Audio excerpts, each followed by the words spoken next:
आप सभी की प्रतीक्षा अब समाप्त हुई। आप सभी को किए गए वादे के मुताबिक संपूर्ण एक वर्ष के करंट अफेयर्स के अद्यतन अंक के साथ मैं आप सभी के साथ उपस्थित हूं। ये अपडेटेड करंट अफेयर्स हैं, 15 मई 2024 तक अद्यतन है। आप सभी की लंबी प्रतीक्षा अब समाप्त हुई। आप सभी जानते हैं कि करंट अफेयर्स आज के समय चाहे आईएएस का एग्जाम हो या स्टेट पीसीएस का एग्जाम हो, चाहे यूपी पीसीएस का एग्जाम हो, एमपीपीएससी का एग्जाम हो, आरओ का एग्जाम हो, बीपीएससी का एग्जाम हो, सीजीपीएससी का एग्जाम हो, एमपीपीएससी का एग्जाम हो, यूकेपीएससी का एग्जाम हो, जेपीएससी का एग्जाम हो, एसएससी का एग्जाम हो या कोई भी एक दिवसीय एग्जाम हो, चाहे वो रेलवे का हो, पुलिस का हो, बैंकिंग का हो, सभी परीक्षाओं में करंट अफेयर्स सबसे ज्यादा उपयोगी होती है। और पिछले 8 वर्षों से मैं आप सभी के लिए करंट अफेयर्स मास्टर वीडियो की श्रृंखला लगातार लेकर के आ रहा हूं। एक मैगजीन की तरह हमेशा आपके परीक्षा के पहले करंट अफेयर्स मास्टर वीडियो की श्रृंखला आप सभी के साथ होती है। ये वादा मैंने आपसे 8 साल पहले किया था और आज भी निभा रहा हूं, हमेशा आगे भी निभाता रहूंगा। जब जब आपका एग्जाम आएगा, आपके एग्जाम के पहले करंट अफेयर्स का मास्टर वीडियो जरूर आएगा। ये मेरा आप सभी से प्रॉमिस था, ये प्रॉमिस है और ये रहेगा। केवल करंट अफेयर्स के मास्टर वीडियो तक बात सीमित नहीं है। अब मैं संपूर्ण जितने भी आपके समान अध्ययन के विषय हैं, चाहे वो भारत का इतिहास हो, चाहे भारत का भूगोल हो, विश्व का भूगोल हो, पर्यावरण हो, भारतीय अर्थव्यवस्था हो, विज्ञान की विषय वस्तु हो, चाहे वो जीव विज्ञान हो, भौतिक विज्ञान हो, रसायन विज्ञान हो या कला एवं संस्कृति की विषय वस्तु हो, या मुख्य परीक्षा के जितने भी टॉपिक हैं, चाहे वो इथिक्स हो, चाहे आपदा प्रबंधन हो या फिर अंतरराष्ट्रीय संबंध हो, इंटरनल सिक्योरिटी हो, सोशल जस्टिस हो, साइंस एंड टेक है, सभी विषयों पर मास्टर वीडियो की श्रृंखला नए सिरे से लेकर के आ रहा हूं। इससे पहले मैंने मास्टर वीडियो सभी सब्जेक्ट पे आपको पढ़ाए हैं।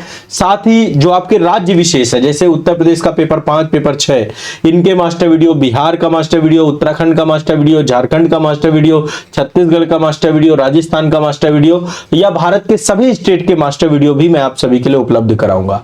अब मैं एक बार फिर से आप सभी के लिए बहुत मेहनत कर रहा हूं। हर सप्ताह मास्टर वीडियो देने का मेरा आप सभी के लिए प्रॉमिस है। ये 15 मई 2024 तक अद्यतन करंट अफेयर्स का मास्टर वीडियो, इसमें बहुत कुछ है जो एक मैगजीन आप लोग पढ़ेंगे, वार्षिकांक पढ़ेंगे 1 साल का, ये करंट अफेयर्स का वार्षिकांक है।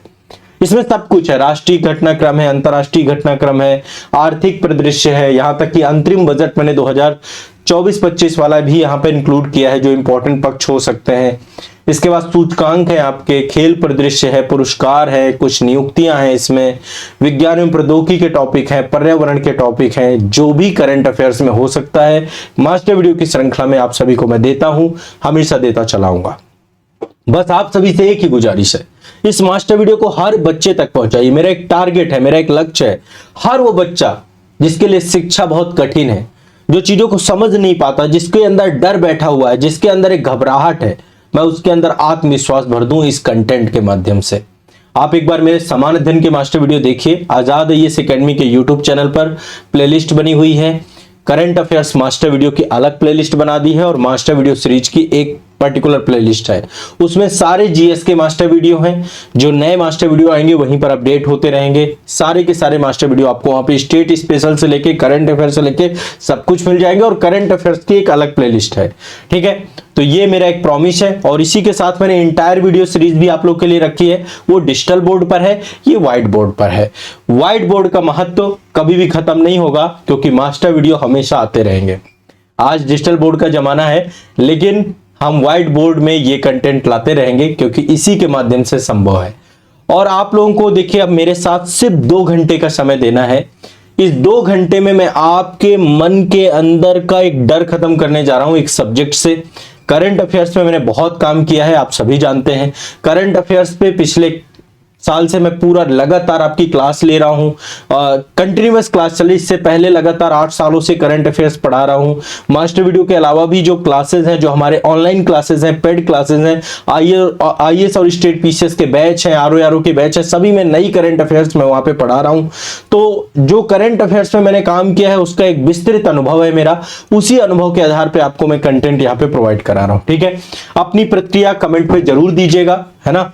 और अब इत्मीनान से बैठ जाइएगा। अब आप लोग सेशन देखना शुरू कर चुके हैं, सेशन को स्किप नहीं करना है, इत्मीनान से 2 घंटे बैठ करके देखना है। और एक बार इसको शेयर जरूर कर लीजिए, अपने व्हाट्सएप के स्टेटस में लगा लीजिए, जो भी टेलीग्राम में आप जुड़े हुए हैं वहां पर पहुंचा दीजिए। इतना काम आपको मेरा छोटा सा करना है। यदि आप फेसबुक चलाते हैं वहां पर अपने स्टोरी पे लगाइए, अपने पोस्ट पे लगाइए, इंस्टाग्राम पे लगाइए, जहां भी आप इसे लगा सकते हो जरूर लगाइए। मुझे हर उस बच्चे तक पहुंचा दीजिए जिसको इसकी जरूरत है, इस कंटेंट की। ठीक है, मास्टर वीडियो हमेशा निःशुल्क थे, हमेशा निःशुल्क रहेंगे, कभी भी ये पेड नहीं होंगे। पेड बैच में जो अभी आपको संस्थान के द्वारा ऐप अपडेट किया गया है, सभी छात्रों से मेरा आग्रह है कि आप लोग नया ऐप जरूर डाउनलोड कर लीजिएगा। आजाद एकेडमी लर्निंग ऐप के नाम से अब आपका नया एप्लीकेशन है, वहां पर सारे कोर्सेज हैं। यदि आप आईएएस और स्टेट पीसीएस के कोर्स को डिटेल में पढ़ना चाहते हैं तो आपको सारे कोर्स वहां पर मिल जाएंगे। और इस वीडियो के डिस्क्रिप्शन में लिंक है ऐप की, संस्थान के कॉन्टेक्ट नंबर है। कभी भी कोई दिक्कत आती है, पढ़ाई से जुड़ी हुई समस्या है, आप उन कॉन्टेक्ट नंबर पे कॉल करके आप जानकारी ले सकते हैं। इसके अलावा मैं रिवीजन बैच भी चला रहा हूं आप लोगों के लिए, बहुत सिर्फ और सिर्फ 99 रुपीज पर आपको इतनी बड़ी विषय वस्तु रिवीजन बैच के माध्यम से दे रहा हूं। एक बार रिवीजन बैच में जरूर जुड़िएगा, आपके ऐप में ही रिवीजन बैच आपको मिल जाएगा। इस पूरे जो ये आप बोर्ड है, बोर्ड की जो पीडीएफ है, इसका पूरा का पूरा पिक है, वो पिक भी मैं आपको अवेलेबल करा दूंगा आजाद एकेडमी लर्निंग ऐप पे। तो ऐप जरूर डाउनलोड कर लीजिएगा, मेरा आप सभी से आग्रह है, विनम्र आग्रह है। और समग्रता से पढ़िए आप मेरे साथ, डरना नहीं है, डरने से कुछ नहीं होगा। परीक्षा का स्वरूप चाहे जितना विस्तृत हो, हम मेहनत करेंगे। जब हम मेहनत करने को तैयार हैं तो फिर डरने की कोई बात ही नहीं है। मैं आपके साथ हमेशा खड़ा हूं, परीक्षा के हर टाइम पे आपके साथ खड़ा हूं। ठीक है, और मेरी प्रतिबद्धता आपके प्रति है, वो हमेशा रहेगी, कभी भी उसमें कोई बदलाव नहीं आएगा। ठीक है, तो चलिए सेशन को प्रारंभ करते हैं। पहले एक बार मैं आपको बोर्ड बता देता हूं, इस बोर्ड में मैंने क्या क्या लिखा है। इत्मीनान से बैठ जाइएगा, पेन कागज लेकर बैठ जाइएगा, जो चीजें आपको समझ में आए वो लिखते भी जाइएगा साथ साथ। ठीक है, ताकि आपका फोकस और डबल हो जाए।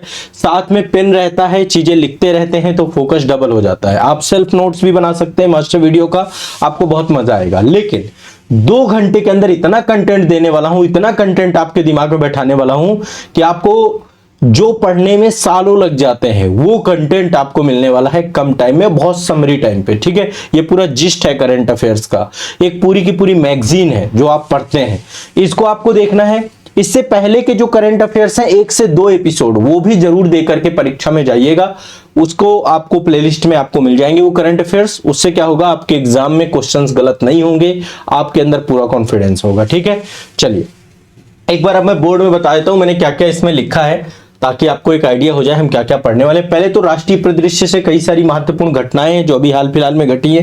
ठीक है, वो सारी हैं इसमें। अंतरराष्ट्रीय परिदृश्य, बहुत सारी घटनाएं हैं यहाँ पे जो मैंने यहाँ पे ले रखी हैं। आर्थिक परिदृश्य, आपका अंतरिम बजट भी ले रखा है इस बार, सूचकांक भी ले रखा है। प्रमुख स्टैचू, इस समय बहुत सारे स्टैचू बने हैं देश में, है ना, तो मैंने देश के प्रमुख प्रतिमाएं ली हैं, और देश से बाहर भी यदि कोई प्रतिमाएं बनी, जैसे BR अम्बेडकर जी की बनी है, तो प्रतिमाएं भी मैंने आपको यहाँ पर मैं आपके लिए मैंने ली है। ठीक है, इसके बाद देखिए यहाँ पर आर्थिक परिदृश्य के बाद विज्ञान एवं प्रौद्योगिकी की विषय वस्तु है। समग्रता से विज्ञान एवं प्रौद्योगिकी से बहुत सारे क्वेश्चन पूछे जाते हैं, तो आपको डरना नहीं है। साइंस एंड टेक मैंने यहाँ पे कवर किया है, कई सारे टॉपिक आपके लिए हैं। और पर्यावरण परिदृश्य, पर्यावरण से बहुत सारे क्वेश्चंस आपके पूछे जाते हैं करंट बेस, वो पूरा यहाँ पे ले रखा है मैंने। इसके बाद देखिए खेल परिदृश्य मैंने आपका ले रखा है, पुरस्कार आपके ले रखे हैं, नियुक्तियां आपके ले रखी हैं। ठीक है, यानी कि इसमें समअप होगा आपका सब कुछ, पूरा कंटेंट कंप्लीट होगा। बस इत्मीनान से बैठ करके इसको देखना है, एक बार देखना चालू करना है तो इसको बंद नहीं करना है, पूरा कंप्लीट करना है। ठीक है, चलिए सेशन शुरू करता हूं। देखिए हाल फिलहाल में आपको पता है कि सबसे ज्यादा जो चर्चा का विषय था वो था चुनावी बॉन्ड योजना। वहीं से मैं सेशन की शुरुआत करता हूं। आप सभी को पता है कि सुप्रीम कोर्ट के द्वारा चुनावी बॉन्ड योजना को असंवैधानिक करार दे दिया गया, और ये कब किया गया, 15 फरवरी 2024 को इस योजना को असंवैधानिक करार कर दिया सुप्रीम कोर्ट ने। अब असंवैधानिक करार करने के पीछे के कई सारे कारण हैं। वैसे तो ये योजना राजनीतिक वित्त पोषण से जुड़ी हुई थी, वैसे तो ये योजना पारदर्शिता से जुड़ी हुई थी, क्योंकि अब जो चुनावी फंडिंग थी वो पूरा का पूरा चुनावी चंदा एक पारदर्शिता के माध्यम से बैंकिंग सिस्टम के माध्यम से आता, लेकिन इसमें बहुत सारी खामियां थी और उन खामियों के चलते सुप्रीम कोर्ट के द्वारा इसको इलीगल घोषित किया गया। आर्टिकल 19, आर्टिकल 14, आर्टिकल 21 कई सारे संवैधानिक प्रावधानों का, फंडामेंटल राइट का उल्लंघन भी था। ये इसमें पारदर्शिता का पूर्ण अभाव था और उसी के चलते इसको असंवैधानिक घोषित किया गया है। समानता के अधिकार का भी उल्लंघन था, क्योंकि इसमें जो कारपोरेट कंपनियां थी उनके वित्त पोषण को क्या कर दिया गया था, असीमित कर दिया गया था, अनलिमिटेड कर दिया गया था और पूरे के पूरे सिस्टम को अपारदर्शी कर दिया गया था। यानी कि जो भी चुनावी चंदा राजनीतिक पार्टी को प्राप्त हो रहा है और ना तो देने वाला बताएगा, चाहे वो कारपोरेट कंपनी हो चाहे कोई व्यक्तिगत व्यक्ति हो, उसकी गोपनीयता सुनिश्चित की जाएगी और राजनीतिक पार्टी को भी बताने की जरूरत नहीं है कि उसको राजनीतिक चंदा कहां से प्राप्त हो रहा है। इन सब के चलते ये पूरी की पूरी योजना संवैधानिक हुई है। इसमें कुछ महत्वपूर्ण डेट है, तिथियां हैं जो आपकी परीक्षा के लिए उपयोगी है, इसलिए एक एक करके देख लीजिए। सबसे पहली बात, 15 फरवरी 2024 को उच्चतम न्यायालय की 5 सदस्यीय संविधान पीठ के द्वारा यह कार्य किया गया। ठीक है, संविधान पीठ के द्वारा, इसको संविधान सम्मत नहीं पाया गया इस योजना को, तो संविधान पीठ के द्वारा चुनावी बॉन्ड योजना को असंवैधानिक घोषित कर दिया गया और साथ ही इस योजना को रद्द भी कर दिया गया। अब ये योजना रह नहीं गई। अच्छा, ये योजना आई कब थी, ये डेट भी याद रखिएगा, 2 जनवरी 2018 को ये योजना आई थी। आपकी कब आई थी, 2 जनवरी 2018 को, 2 जनवरी 2018 को ये योजना आई थी। और ये इसका अल्टीमेट गोल क्या था, इसके लिए जब ये योजना लाई गई तो एक वित्त विधेयक लाया गया था, इसका पूरा का पूरा एक लीगल फ्रेमवर्क तैयार किया गया था और कई सारे अधिनियमों में संशोधन किए गए थे। तो एक फाइनेंस बिल लेकर के आया गया था और आरबीआई एक्ट 1934 और सेक्शन 31(3) में एक क्लॉज जोड़ा गया, सेक्शन 31। आरबीआई एक्ट 1934 है और आरबीआई एक्ट के अंतर्गत जो है 31(a) में जो है 31(3) जोड़ा गया, आपका 31(3) जोड़ा गया। उसके तहत चुनावी बॉन्ड योजना को लेकर के आया गया 2018 में, इसको सूचित किया गया इस योजना को। ठीक है, उद्देश्य क्या था, राजनीतिक वित्त पोषण करना और पारदर्शिता लाना, 2 उद्देश्य थे इसके, ट्रांसपेरेंसी और राजनीतिक वित्त पोषण। ठीक है, अब आप एक चीज समझिए, यहां पे इलीगल होने के पीछे की चीजों को क्रम से आपको समझना पड़ेगा। तो 2 डेटें यहां पे बताई, 15 फरवरी को ये असंवैधानिक घोषित कर दी गई, 2 फरवरी 2018 को ये योजना आई थी, 2024 में इसको इलीगल घोषित किया गया है।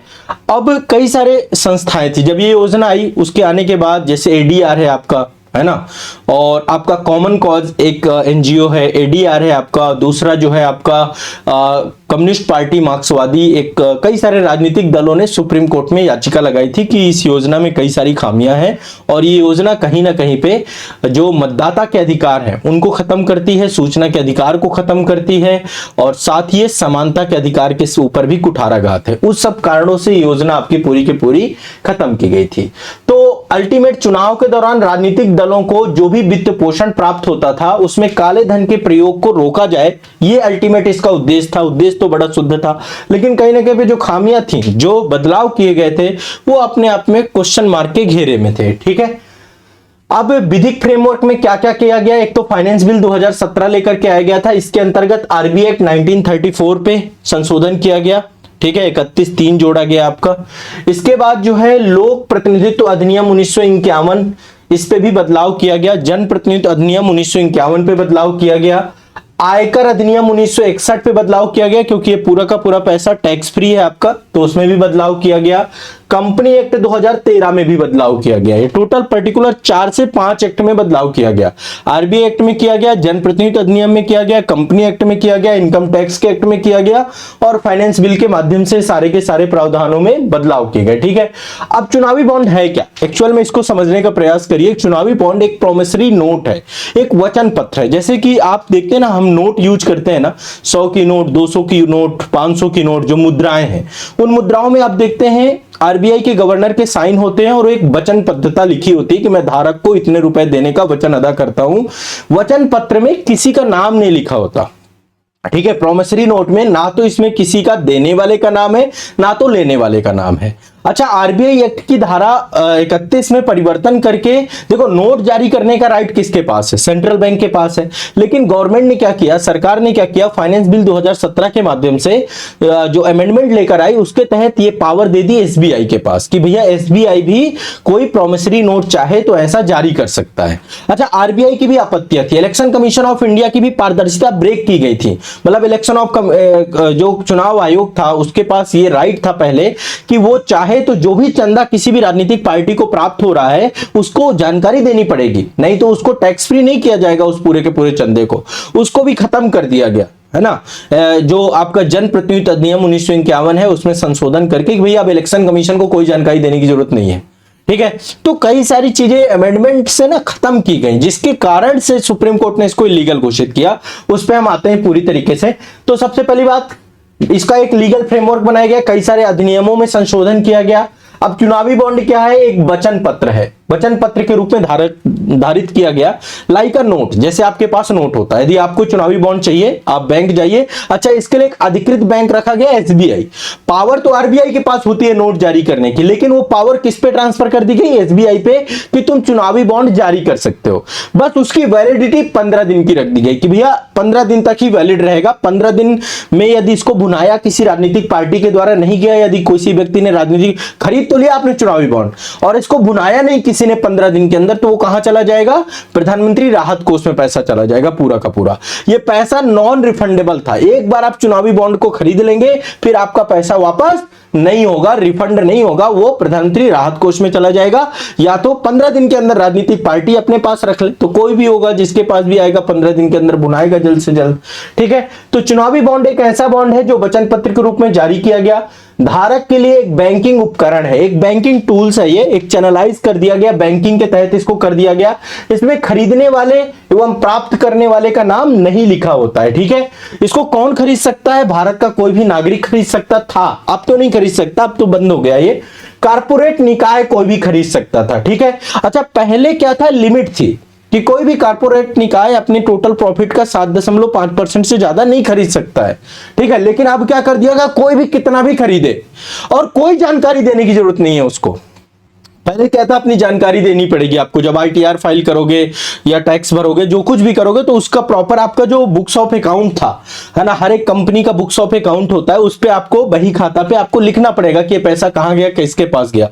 लेकिन ये पूरी तरह से गोपनीय कर दिया गया, अब बताने की जरूरत नहीं है। आप ट्रांजैक्शन बता दो आपने राजनीतिक पार्टी को दिया, लेकिन ये स्पष्ट नहीं होगा, बताया नहीं जाएगा। ठीक है, इसी गोपनीयता के चलते जो है आर्टिकल 19 का उल्लंघन माना गया और सुप्रीम कोर्ट ने इसको इलीगल घोषित किया गया। और दूसरा क्या किया गया? अनलिमिटेड कर दिया गया, कोई भी कारपोरेट कितना भी चंदा दे सकता है ना। और ये अनलिमिटेड करने के कारण से आप खुद सोचो, भारत में अलग अलग कंपनियां हैं, कोई कंपनी है जो 500 करोड़ की टर्नओवर रखती है, कोई 1000 करोड़ वाली है, कोई 10,000 करोड़ वाली है, अलग अलग कंपनियां हैं ना। तो और कोई ऐसी है जिसका 1 करोड़ रुपए भी टर्नओवर है। तो ऐसे में तो भैया सब, कोई जो 1000 करोड़ की कंपनी हो तो ज्यादा चंदा देगी ना, 1 करोड़ वाली तो कम चंदा देगी। तो आप खुद सोचिए इससे क्या हो रहा है? आर्टिकल 14 का उल्लंघन है, आपने कोई लिमिट ही नहीं बांध रखी है। और ऐसे में क्या हो सकता है? इसका दुरुपयोग हो सकता है। चंदा के बदले आप क्या कर सकते हैं?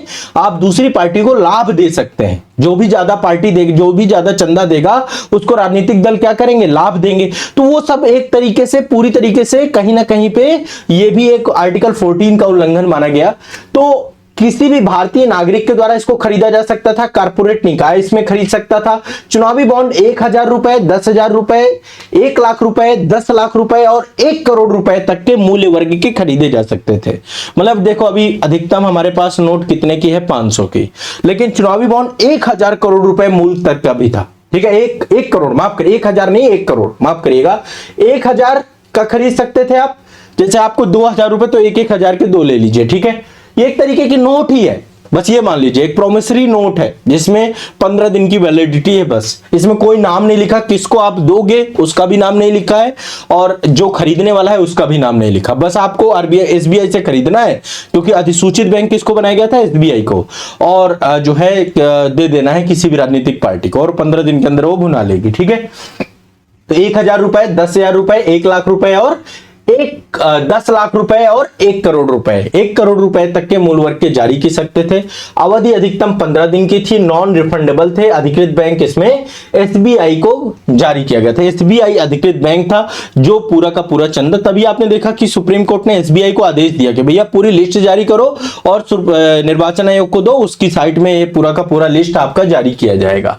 तो उच्चतम न्यायालय ने इसको, ये पूरी योजना को आर्टिकल 19 के अंतर्गत जो है मतदाताओं के सूचना के अधिकारों का उल्लंघन मारा, और साथ ही जो है आर्टिकल 14 का उल्लंघन माना, क्योंकि जो है इसमें असीमित कारपोरेट वित्त पोषण को बढ़ावा दिया गया।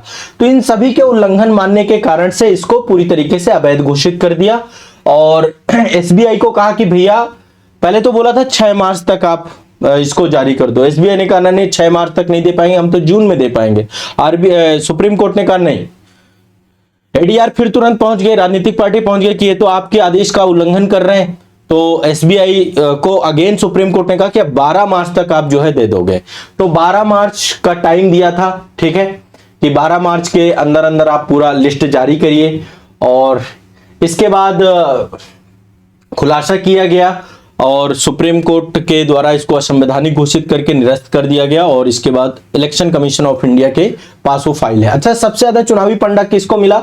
सबसे ज्यादा चुनावी चंदा मिला भारतीय जनता पार्टी को। देश की सबसे बड़ी पार्टी है वर्तमान में। कितना मिला? 6060 करोड़ रुपया, 6060 करोड़ रुपया ये मिला भारतीय जनता पार्टी को। इसके बाद अखिल भारतीय तृणमूल कांग्रेस को मिला, ठीक है, अखिल भारतीय तृणमूल कांग्रेस को 1609 करोड़ रुपए मिला। 1609 करोड़ रुपए आपका टीएमसी को मिला। इसके तृणमूल कांग्रेस जो आपकी है, कहां पर है? ये बंगाल की पार्टी है। भारतीय राष्ट्रीय कांग्रेस को 1421 करोड़ रुपए मिला। भारत राष्ट्र समिति है, इसको जो है आपका 1214 करोड़ रुपए मिला। इसके बाद जो है एक बीजेडी है, बीजू जनता दल, इसको 775 करोड़ रुपए मिला। लेकिन सबसे ज्यादा किसको मिला? भारतीय जनता पार्टी को। दूसरे नंबर पे आपकी तृणमूल कांग्रेस है, फिर भारतीय राष्ट्रीय कांग्रेस है, फिर भारत राष्ट्र समिति है और बीजेडी है। ये टोटल टॉप 5 है। सबसे ज्यादा देने वाली कौन थी? Future gaming and hotel services private limited. सबसे ज्यादा चंदा इसने दिया। Future gaming and hotel services private limited के द्वारा 1368 करोड़ रुपए का चंदा दिया गया। इसके बाद मेगा इंजीनियरिंग के द्वारा 966 करोड़ रुपए का चंदा दिया गया, ठीक है। तो ये आपको याद रखना है, सबसे ज्यादा किसने दिया? Future gaming and hotel services private limited के द्वारा। तो ये लिस्ट जारी हुई तो पता चला कि किसने कितना चंदा दिया है। और अब ये तो पूरी की पूरी योजना आपकी गर्त में जा चुकी है, खत्म हो चुकी है, अनकॉन्स्टिट्यूशनल हो चुकी है। तो पहली महत्वपूर्ण करंट अफेयर्स आपका चुनावी बॉन्ड योजना है। जो जरूरी पॉइंट थे वो मैंने आपको बता दिए, ठीक है। चलिए अब अगले करंट अफेयर्स पे चलते हैं। आप सभी जानते हैं कि भारत में चारों धाम का कॉन्सेप्ट है ना, और चारों धाम हमारे देश की सामाजिक संस्कृति का प्रतिनिधित्व करते हैं, साथ ही देश के टूरिज्म और पर्यटन को भी बढ़ाते हैं। अभी हाल ही में सुदर्शन सेतु का उद्घाटन किया गया है। सुदर्शन सेतु कब किया गया? 25 फरवरी 2024 को प्रधानमंत्री नरेंद्र मोदी ने सुदर्शन सेतु का उद्घाटन किया गया है। और ये सुदर्शन सेतु आपका कहां बन रहा है? द्वारिका वाले क्षेत्र को जोड़ रहा है। द्वारिका भी आपका चारों धामों में एक धाम आता है। बद्रीनाथ, द्वारका, पुरी और रामेश्वरम, ये 4 धाम है आपके, भारतीय संस्कृति को जोड़ते हैं और पूरे भारत को एकजुट करते हैं। अब देखिए, नॉर्थ से साउथ और ईस्ट से वेस्ट को पूरा जोड़ते हैं आपके चारों धाम। तो ओखा गुजरात में एक जगह है, ओखा एक मुख्य तट है। तो यहां से एक वेट द्वारका द्वीप है, उसी पे द्वारका अवस्थित है। देखिए, पहले वेट द्वारका जो था एक द्वीप है, आइलैंड है, पहले जामनगर डिस्ट्रिक्ट के अंतर्गत आता था। फिर सरकार के द्वारा बेट द्वारका को अलग से एक जिला बना दिया गया, ठीक है। बेट द्वारका को अलग से एक जिला बना दिया गया और इसको जोड़ने के लिए एक सेतु बना दिया गया, सुदर्शन सेतु नाम है इसका। तो यह सेतु ओखा मुख्य भूमि से बेट द्वारका द्वीप से जोड़ता है। इसकी कुल लंबाई कितनी है? 2.32 किलोमीटर है। कितनी है? 2.32 किलोमीटर है। यह देश का सबसे लंबा केबल आधारित सेतु है। केबल से बना हुआ, केबलों के थ्रू आपका ये जुड़ा हुआ है आपका, ठीक है। तो यह सेतु ओखा मुख्य भूमि का बेट द्वारिका जोड़ से जोड़ता है, ठीक है, बेट द्वारिका द्वीप से जोड़ता है। इसकी कुल लंबाई कितनी है? 2.32 किलोमीटर है। देश का सबसे लंबा केबल आधारित सेतु है। 4 लेन का बना हुआ है। सुदर्शन सेतु तीर्थयात्रियों के आवागमन को सुगम बनाता है, ठीक है। और ये आपका देवभूमि द्वारिका को, मतलब वहां के टूरिज्म को बढ़ाएगा।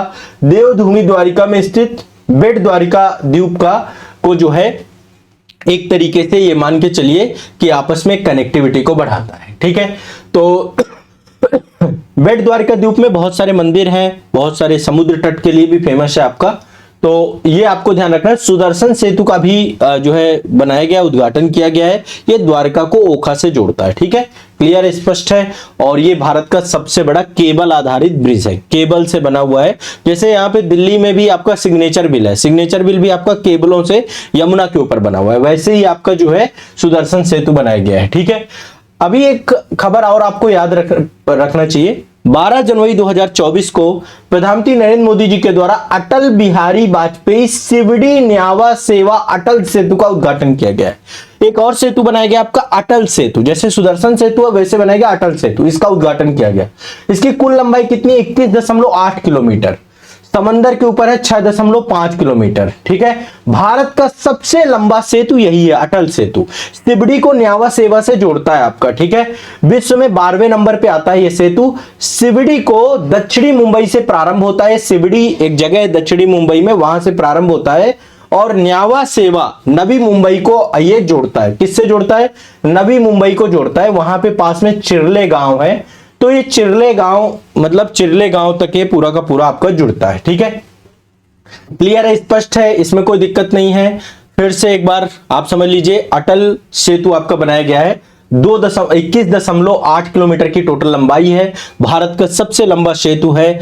और इसमें से 16.5 किलोमीटर आपका समंदर के ऊपर बना हुआ है। बड़ा शानदार खूबसूरत नजारा है आपका इसका।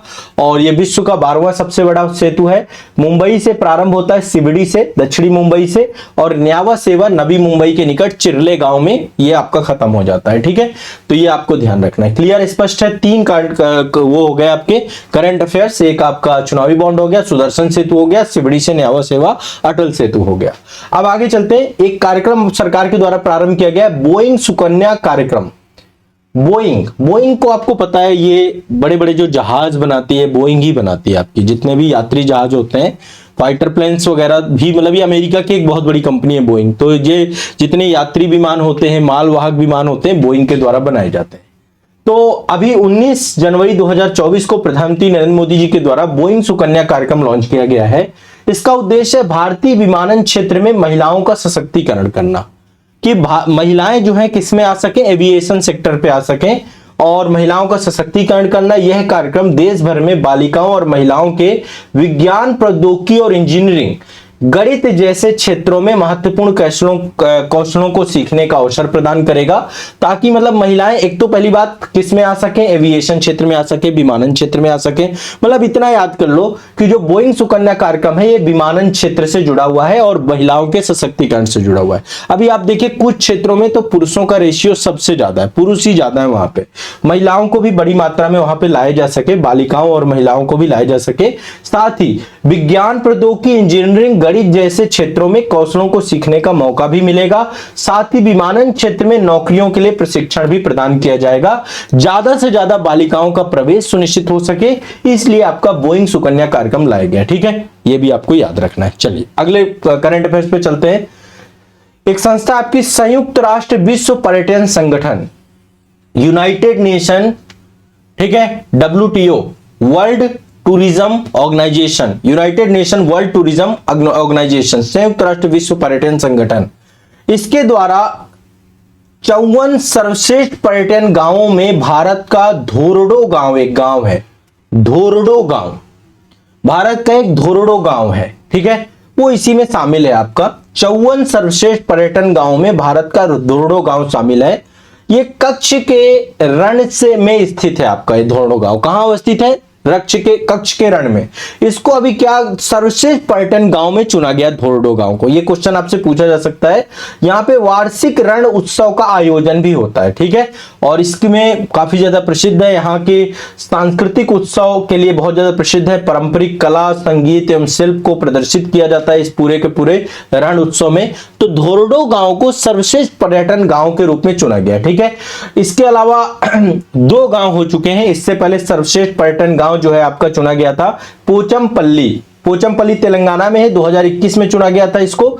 यहाँ पे साड़ियों के लिए प्रसिद्ध है पोचमपल्ली। पोचमपल्ली आपका तेलंगाना में पड़ता है, साड़ियों के लिए प्रसिद्ध है, सिल्क शहर के नाम से भी जाना जाता है पोचमपल्ली को। वर्ष 2023 में एक मांडला एक जगह है, मांडला एमपी में पड़ता है, इसको भी जो है सर्वश्रेष्ठ पर्यटन गांव अपग्रेड कार्यक्रम में तहत इसको जोड़ा गया। ये मतलब सर्वश्रेष्ठ गांव का पर्यटन नहीं दिया, दर्जा नहीं दिया गया, बल्कि अब इसको जो है अपग्रेड कार्यक्रम में इसको जोड़ दिया गया। जिनको दर्जा नहीं मिलता, कुछ कमियां होती है, उनमें सुधार करना होता है, तो उसको अपग्रेड कार्यक्रम में डाल देते हैं। ठीक है, तो मांडला एमपी को अपग्रेड कार्यक्रम में डाल दिया गया है, सर्वश्रेष्ठ पर्यटन गांव अपग्रेड कार्यक्रम सूची में शामिल किया गया है। ठीक है, तो ये आपका सर्वश्रेष्ठ में 2 गांव हो चुके हैं। पहला धोरडो को मिला है 2023 के लिए और पोचमपल्ली को मिला है 2021 के लिए। ठीक है, सर्वश्रेष्ठ पर्यटन गांव धोरडो को सम्मिलित किया गया है। किसमें सम्मिलित किया गया है? संयुक्त राष्ट्र UNWTO। ठीक है, UNWTO में के अंतर्गत इसको सम्मिलित किया गया है, संयुक्त राष्ट्र विश्व पर्यटन संगठन UNWTO। ठीक है, चलो आगे बढ़ते हैं। अगला है अंकोर वाट मंदिर। आप सभी को पता है कंबोडिया में एक बहुत बड़ा मंदिर है अंकोर वाट मंदिर, विश्व का 8वां अजूबा उसको घोषित किया गया है, विश्व का 8वां अजूबा। ठीक है, तो कंबोडिया में स्थित अंकोर वाट मंदिर को जो है विश्व के 8वें अजूबों के अंतर्गत जो है क्या किया गया है, इसको सम्मिलित किया गया है। और इसका निर्माण 12वीं शताब्दी में हुआ था, ये हिंदू धर्म से जुड़ा हुआ है। ठीक है, एक खमेर साम्राज्य था, खमेर साम्राज्य के राजा सूर्यवर्मन द्वितीय के द्वारा इसका निर्माण करवाया गया था। किसके द्वारा करवाया गया था? सूर्यवर्मन द्वितीय के द्वारा। देखिए ध्यान से सुनना है, आपको चीजें दिख नहीं रही है लेकिन मेरी आवाज सुनाई दे रही है ना, आपको ध्यान से सुनना है। मेरा टीचिंग स्किल है जो आपको जोड़ करके रखेगा लास्ट तक, घबराना नहीं है, टेंशन नहीं लेना, आराम से चीजों को सुनते जाना है और एक एक चीजें आपके दिमाग में बैठती जाएंगी। 1 से 2 बार रिवाइज और कर लोगे, इसको अगेन टू अगेन देखना है, हमेशा के लिए आपको याद हो जाएगा। साथ साथ लिखते जाना। ठीक है, अंकोर वाट मंदिर को क्या किया गया है? आपका खमेर साम्राज्य के राजा सूर्यवर्मन द्वितीय के द्वारा इसका निर्माण करवाया गया है। यह मंदिर मूलतः भगवान विष्णु को समर्पित है, ये मंदिर मूलतः भगवान विष्णु को समर्पित है। ठीक है, एग्जाम के टाइम पे यही काम आएगा आपको, यही वीडियो एग्जाम के टाइम पे आप इसको सुनिएगा लास्ट टाइम तक। ठीक है, ये आपको 3 से 4-5 बार जितना सुन लोगे उतना याद हो जाएगा। तो अभी अंकोर वाट मंदिर को क्या किया गया? विश्व के 8वें अजूबे के अंतर्गत एक इटली का पोम्पई शहर है उसको रिप्लेस किया है इसने, उसकी जगह अंकोर वाट को लिया गया है। इस मंदिर का निर्माण 12वीं शताब्दी की शुरुआत में खमेर साम्राज्य के राजा सूर्यवर्मन द्वितीय के द्वारा करवाया गया है। यह मूलतः भगवान विष्णु का मंदिर था आपका, और अंकोर को यशोधरपुर के नाम से भी जानते हैं, इसका एक दूसरा नाम है यशोधरपुर। अंकोर वाट को यशोधरपुर के नाम से भी जाना जाता है। अंकोर कंबोडिया के एक जगह है सियम रीप प्रांत, कंबोडिया का एक जो है प्रांत है सियम रीप प्रांत, वहां पर अवस्थित है आपका ये। ठीक है, सियम रीप प्रांत में अवस्थित है। 1992 में यूनेस्को के द्वारा इसको जो है विश्व धरोहर सूची में सम्मिलित किया गया था। विश्व का सबसे बड़े धार्मिक संरचना है। एक चीज ध्यान रखिएगा, विश्व में सबसे बड़ा हिंदू मंदिर कोई है तो अंकोर वाट का मंदिर है। दूसरा अभी न्यू जर्सी में बना है अमेरिका में, वो अक्षरधाम मंदिर आपका बना है, तो दूसरा सबसे बड़ा है और ये आपका पहला सबसे बड़ा है। ठीक है, ये आपको ध्यान रखना है। 1992 में विश्व धरोहर सूची में शामिल किया गया था, विश्व की सबसे बड़ी धार्मिक संरचना के तौर पे है। इसके बाद अब देखो टोटल जो हमारे 7 आपके अजूबे हैं, 7 अजूबे, 8वां तो आपका अंकोर वाट हो गया, कंबोडिया में है। ठीक है, अब बाकी के अजूबों के नाम देख लीजिए। ताजमहल भारत में है, एक पेट्रा शहर है जार्डन में पड़ता है, इसको भी जो है घोषित किया गया, पेट्रा शहर Jordan. Statue of Christ Redeemer Rio de Janeiro Brazil में पड़ता है आपका। ठीक है, आपने देखा होगा भगवान ईसा मसीह की एक मूर्ति है, तो ये आपका काफी बड़ी मूर्ति बनाई गई है, statue of Christ Redeemer Rio de Janeiro Brazil में। चिचेन इट्जा मैक्सिको में पड़ता है, चिचेन इट्जा। ठीक है, ये भी आपका अजूबों में आता है। माचू पिच्चू पेरू में पड़ता है। कोलेजियम आपका इटली में पड़ता है। ठीक है, कोलेजियम इटली में, और चीन की दीवार चाइना में है। ठीक है, ये आपके अन्य जो है ठीक है ध्यान रखिएगा, अन्य आपके वो है अजूबे। अब आगे चलते हैं, अगला है राष्ट्रीय एक बहुत बड़ी योजना है जो कि इस बार के बजट में भी थी, प्रधानमंत्री सूर्य घर योजना। ये मुफ्त बिजली को कॉन्सेप्ट लेकर के आई गई है और घरों को आत्मनिर्भर बनाने के लिए, नवीकरणीय ऊर्जा को बढ़ावा देने के लिए सूर्य घर योजना। ठीक है, तो मुफ्त बिजली की योजना है ये, प्रधानमंत्री सूर्यघर मुफ्त बिजली योजना। प्रधानमंत्री सूर्यघर मुफ्त बिजली योजना, इसके तहत देश में 1 करोड़ घरों के छत पर क्या बनाया जाएगा, सौर ऊर्जा को लगाया जाएगा, सौर ऊर्जा प्रणाली को लगाया जाएगा। इससे क्या होगा, उन घरों में एक तो उनकी एनर्जी तो पूरी हो जाएगी, वो सौर घर बन जाएंगे, और जो अतिरिक्त उनका बिजली बचेगा वो वापस ग्रिड में भेज करके 15 से 18,000 रुपए उनको वहां से मिलेगा भी, तो पैसा भी मिलेगा। तो इसके तहत क्या करना है, रूफटॉप में घरों की छतों पे क्या कर लगाना है, सौर ऊर्जा लगाना है, सौर ऊर्जा की स्थापना करना है, और सौर ऊर्जा प्रणाली से प्रत्येक माह 300 यूनिट तक की निःशुल्क बिजली प्राप्त कर पाएंगे। इसके तहत सरकार ने 75,021 करोड़ रुपए टोटल लगाए हैं। टोटल कितना पैसा आया बजट में, 75,021 करोड़ रुपए का प्रावधान किया गया है।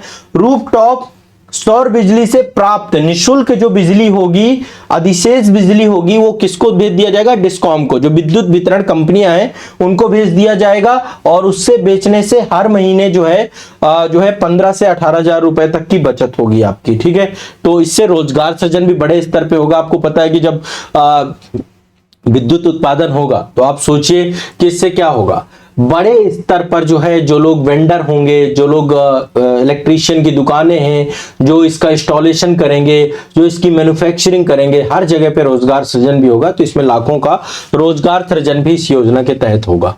ठीक है, तो एक योजना आपकी ये हो गई। ठीक है, प्रधानमंत्री सूर्यघर योजना। अगली योजना आपकी जो है, प्रधानमंत्री जी के द्वारा एक प्रधानमंत्री मत्स्य किसान संपदा सह योजना प्रारंभ की गई है। फिर से एक बार ध्यान रखिएगा, नीली क्रांति ब्लू रेवोल्यूशन को प्रभावी बनाने के लिए आपकी ये योजना है, प्रधानमंत्री मत्स्य किसान समृद्धि सह योजना को मंजूरी दी गई है। और यह प्रधानमंत्री मत्स्य संपदा योजना, ठीक है, उसके अंतर्गत ही आपकी ये योजना है। प्रधानमंत्री मत्स्य संपदा योजना के अंतर्गत ही आपकी योजना है। एक तो मुख्य योजना आपकी कौन सी है, प्रधानमंत्री मत्स्य संपदा योजना, उसी की सह योजना बनाई गई है प्रधानमंत्री मत्स्य किसान समृद्धि सह योजना। प्रधानमंत्री मत्स्य किसान समृद्धि सह योजना आपकी लॉन्च की गई है। इसका उद्देश्य मत्स्य पालन क्षेत्र को क्या बनाना, औपचारिक क्षेत्र बनाना, औपचारिक क्षेत्र बनाना, और मछली उद्योग जो मत्स्य पालन उद्योग है उसमें सूक्ष्म लघु उद्योगों का समर्थन देना, मतलब उसके अंतर्गत एमएसएमई सेक्टर के साथ उसको जोड़ना। ठीक है, इसके अलावा सरकार का मुख्य उद्देश्य ब्लू रेवोल्यूशन को बढ़ाना और मत्स्य पालन को क्या करना, एक औपचारिक रूप प्रदान करना भारत में। और सूक्ष्म उद्यमों को सरकार क्या करेगी, इसके लिए एक डिजिटल फ्रेमवर्क बनाएगी, एक वेबसाइट, एक पोर्टल लॉन्च किया जाएगा। जितने भी लोग 40 लाख से ज्यादा लोग जो इस कार्य में जुड़े हुए हैं, मछली पालन के कार्य में, उन सबका रजिस्ट्रेशन कराया जाएगा और एक औपचारिक सेक्टर के तौर पे इसको एस्टेब्लिशमेंट करने का पूरा प्रोग्राम है। तो 40 लाख छोटे बड़े सूक्ष्म उद्यम जो इसके साथ जुड़े हुए हैं, उन सभी के लिए राष्ट्रीय मत्स्य पालन डिजिटल प्लेटफॉर्म भी आपका बनाया जाएगा। तो यानी उनका पूरा डेटा एक जगह हो जाएगा और सरकार के पास पूरी की पूरी जानकारी रहेगी, उनको जो भी मदद हो सकेगी सरकार इस योजना के तहत करेगी। तो एक इसको फॉर्मल सेक्टर में सरकार कन्वर्ट कर रही है और इसलिए सरकार इस पे काफी पैसा खर्च कर चुकी है। अभी तक ब्लू रेवोल्यूशन के लिए 2015 से ही काम किया जा रहा है। प्रधानमंत्री मत्स्य संपदा योजना ये प्रभावी तौर पे, और इसकी सह योजना अभी आपकी प्रधानमंत्री मत्स्य किसान समृद्धि सह योजना आपकी आई है। तो कभी मेंस वगैरह में भी क्वेश्चन आता है तो आप इसको बता सकते हैं। ठीक है, तो एक योजना आपकी ये है।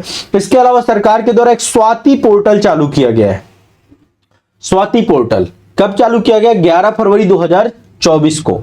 यह किस लिए चालू किया गया है, ताकि विज्ञान के क्षेत्र में महिलाओं की रुचि बढ़े, साइंस एंड टेक के क्षेत्र में महिलाएं निकल के सामने आए। तो विज्ञान में महिलाओं और बालिकाओं की अंतर, मतलब इसको जो है आपका ये आपका स्टार्ट किया गया नई दिल्ली में स्थित आपका इंडियन नेशनल साइंस एकेडमी है, वहां पर ही स्वाति पोर्टल को एस्टेब्लिशमेंट किया गया। तो साइंस के क्षेत्र में, टेक्नोलॉजी के क्षेत्र में, इंजीनियरिंग के क्षेत्र में, मैथ के क्षेत्र में, ठीक है, महिलाओं को और बालिकाओं को क्या किया जाए, उनकी रुचि बढ़ सके, उस पर उनको प्रशिक्षण दिया जा सके, उसके प्रति उनको जो है वो उससे जुड़ी हुई शिक्षा प्राप्त कर सके और अनुसंधान वगैरह से जुड़ सके। इसके लिए पूरा का पूरा स्वाति पोर्टल आपका चालू किया गया है। पूरा एक संवादात्मक पोर्टल है, इसमें दोनों जो है आप संवाद कर सकते हैं। साथ ही इसको पादप जीनोम अनुसंधान संस्थान द्वारा विकसित किया गया है। पादप जीनोम अनुसंधान संस्थान के द्वारा स्वाति पोर्टल आपका स्टार्ट किया गया है महिलाओं को विज्ञान एवं प्रौद्योगिकी के क्षेत्र में रुचि को बढ़ाने के लिए। ये कुछ राष्ट्रीय परिदृश्य से जुड़ी हुई चीजें थी। राष्ट्रीय परिदृश्य में अभी आगे चलेंगे।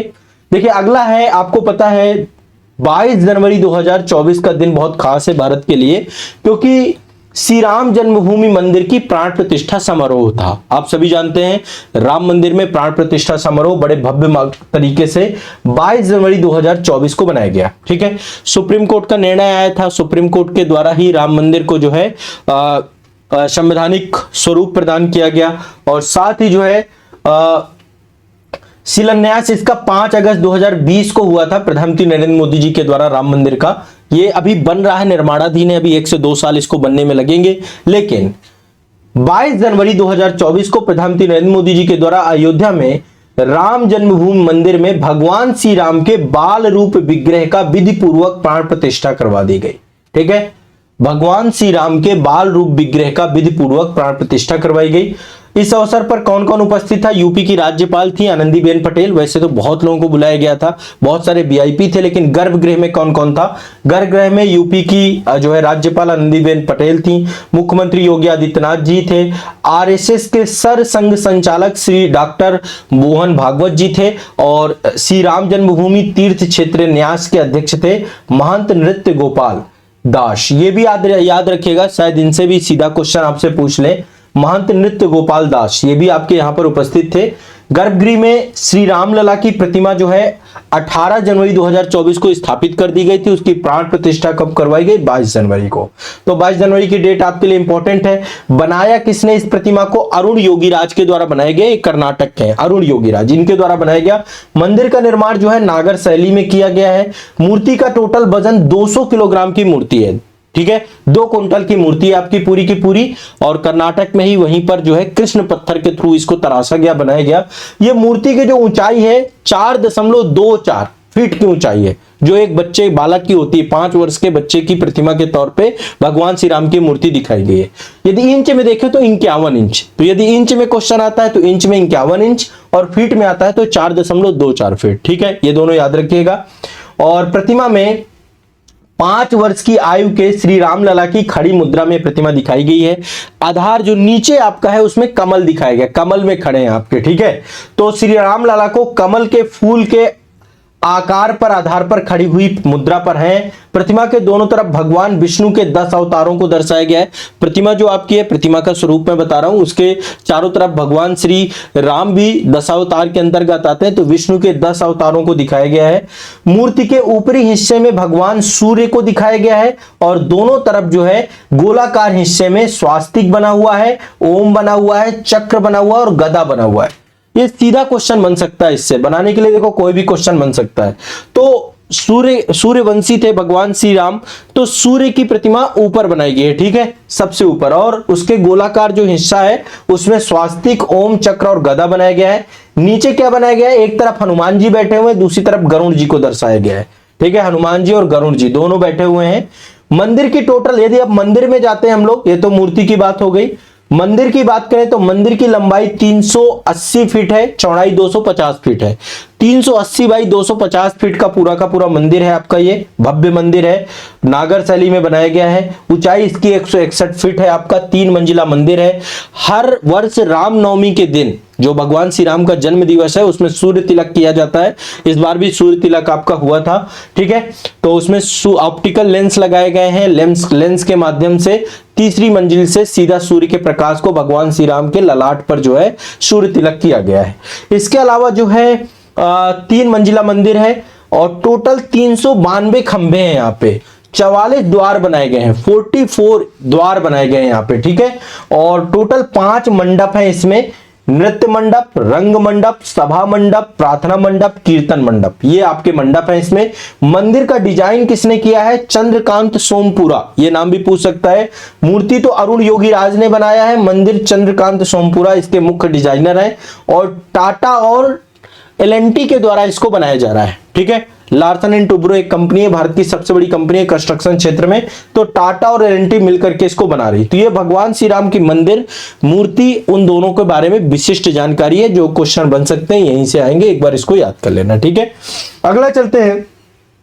4 अक्टूबर 2023 को भारत सरकार ने राष्ट्रीय हल्दी बोर्ड के गठन की अधिसूचना घोषित की। आप जानते हैं हल्दी एक बहुत ही गुणकारी औषधि के तौर पे काम करती है, तो हल्दी और हल्दी से बने हुए उत्पादों का विकास करने के लिए, उनका संवर्धन करने के लिए, उसको एक्सपोर्ट इंडस्ट्री के तौर पे डेवलप करने के लिए सरकार के द्वारा राष्ट्रीय हल्दी बोर्ड का गठन किया गया है और हल्दी के लाभों को ये बताएगा, सबको जागरूकता फैलाएगा, सब तक जानकारी देगा राष्ट्रीय हल्दी बोर्ड, और साथ ही इसके निर्यात को प्रोत्साहन किया जाएगा। साथ ही हल्दी से बनने वाले नए उत्पादों का अनुसंधान और विकास भी किया जाएगा और साथ ही आपका जो है 2030 तक हल्दी का निर्यात $1 बिलियन बनाने का उद्देश्य है। कितना? $1 बिलियन 2030 तक बनाने का लक्ष्य रखा गया है। ठीक है, तो राष्ट्रीय हल्दी बोर्ड एक गठन किया गया है आपका। ठीक है, अब देखिए बहुत सारी प्रतिमाएं हैं और आपको पता है कि प्रतिमाओं से क्वेश्चन 100% पूछ भी रहा है इस समय, जितने भी एग्जाम हो रहे हैं मैंने एक साथ सारी प्रतिमाएं रख ली हैं। ठीक है, अभी एक प्रतिमा आपकी इस साल 2024 में आई है। देखो हमारे देश में, देश की आजादी में और आजादी के पहले जो हमारे देश के इतिहास है, उस इतिहास में बहुत सारे नायक हैं जिन नायकों के बारे में लोग जानते ही नहीं है। आपको गिने चुने कुछ नाम पता है ना, जो आप जानते हैं, जिनको बहुत हाईलाइट कर दिया गया है, लेकिन कुछ नायक ऐसे भी हैं जिनके बारे में आप कुछ जानते नहीं है। तो सरकार के द्वारा देश के वैभवशाली इतिहास को सब तक पहुंचाने के उद्देश्य से सरकार ने एक इनिशिएटिव चालू किया है, मूर्तियों का निर्माण करना। ठीक है, और ये मूर्तियां विभिन्न जगहों पे बन रही हैं, स्टेट गवर्नमेंट के द्वारा बनवाई जा रही हैं, सेंट्रल गवर्नमेंट भी इन पे काम कर रही है। तो बड़े स्तर पे बनना भी चाहिए, बहुत जरूरी भी है, ताकि उनका जो है, उनका जो इतिहास है, उनकी जो एक विशेषताएं हैं, उनके से हमें अपने अतीत के गौरव से, हमारा संविधान ये बात कहता है कि हमारा जो अतीत का गौरव है उससे हमें गौरवान्वित होना चाहिए, उसका संरक्षण करना चाहिए और उससे जो लाभप्रद शिक्षाएं हमें प्राप्त हो उसको हमें आज के समय में अप्लाई करना चाहिए और उनके प्रति कृतज्ञ रहना चाहिए, जिन्होंने हमारे लिए इतना सब कुछ दिया। आज ये राष्ट्र उन्हीं के कारण है। तो एक प्रतिमूर्ति बनाई गई, सौर्य की प्रतिमूर्ति।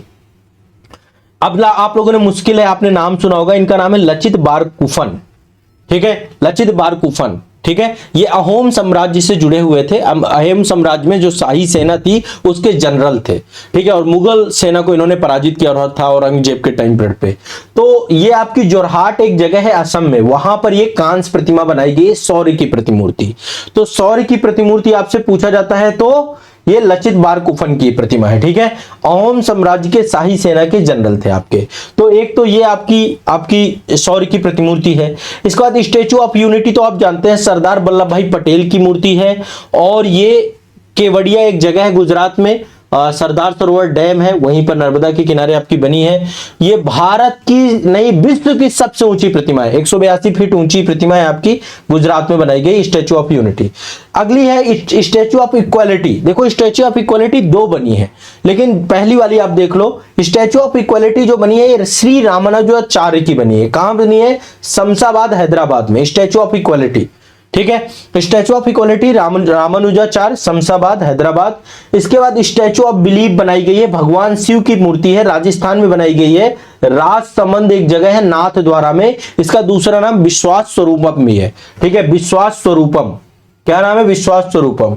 भगवान शिव की प्रतिमा है, राजस्थान के राजसमंद में नाथ द्वारा में बनाई गई। स्टैचू ऑफ बिलीफ याद रखिएगा, statue of belief. Statue of equality Ramanujacharya.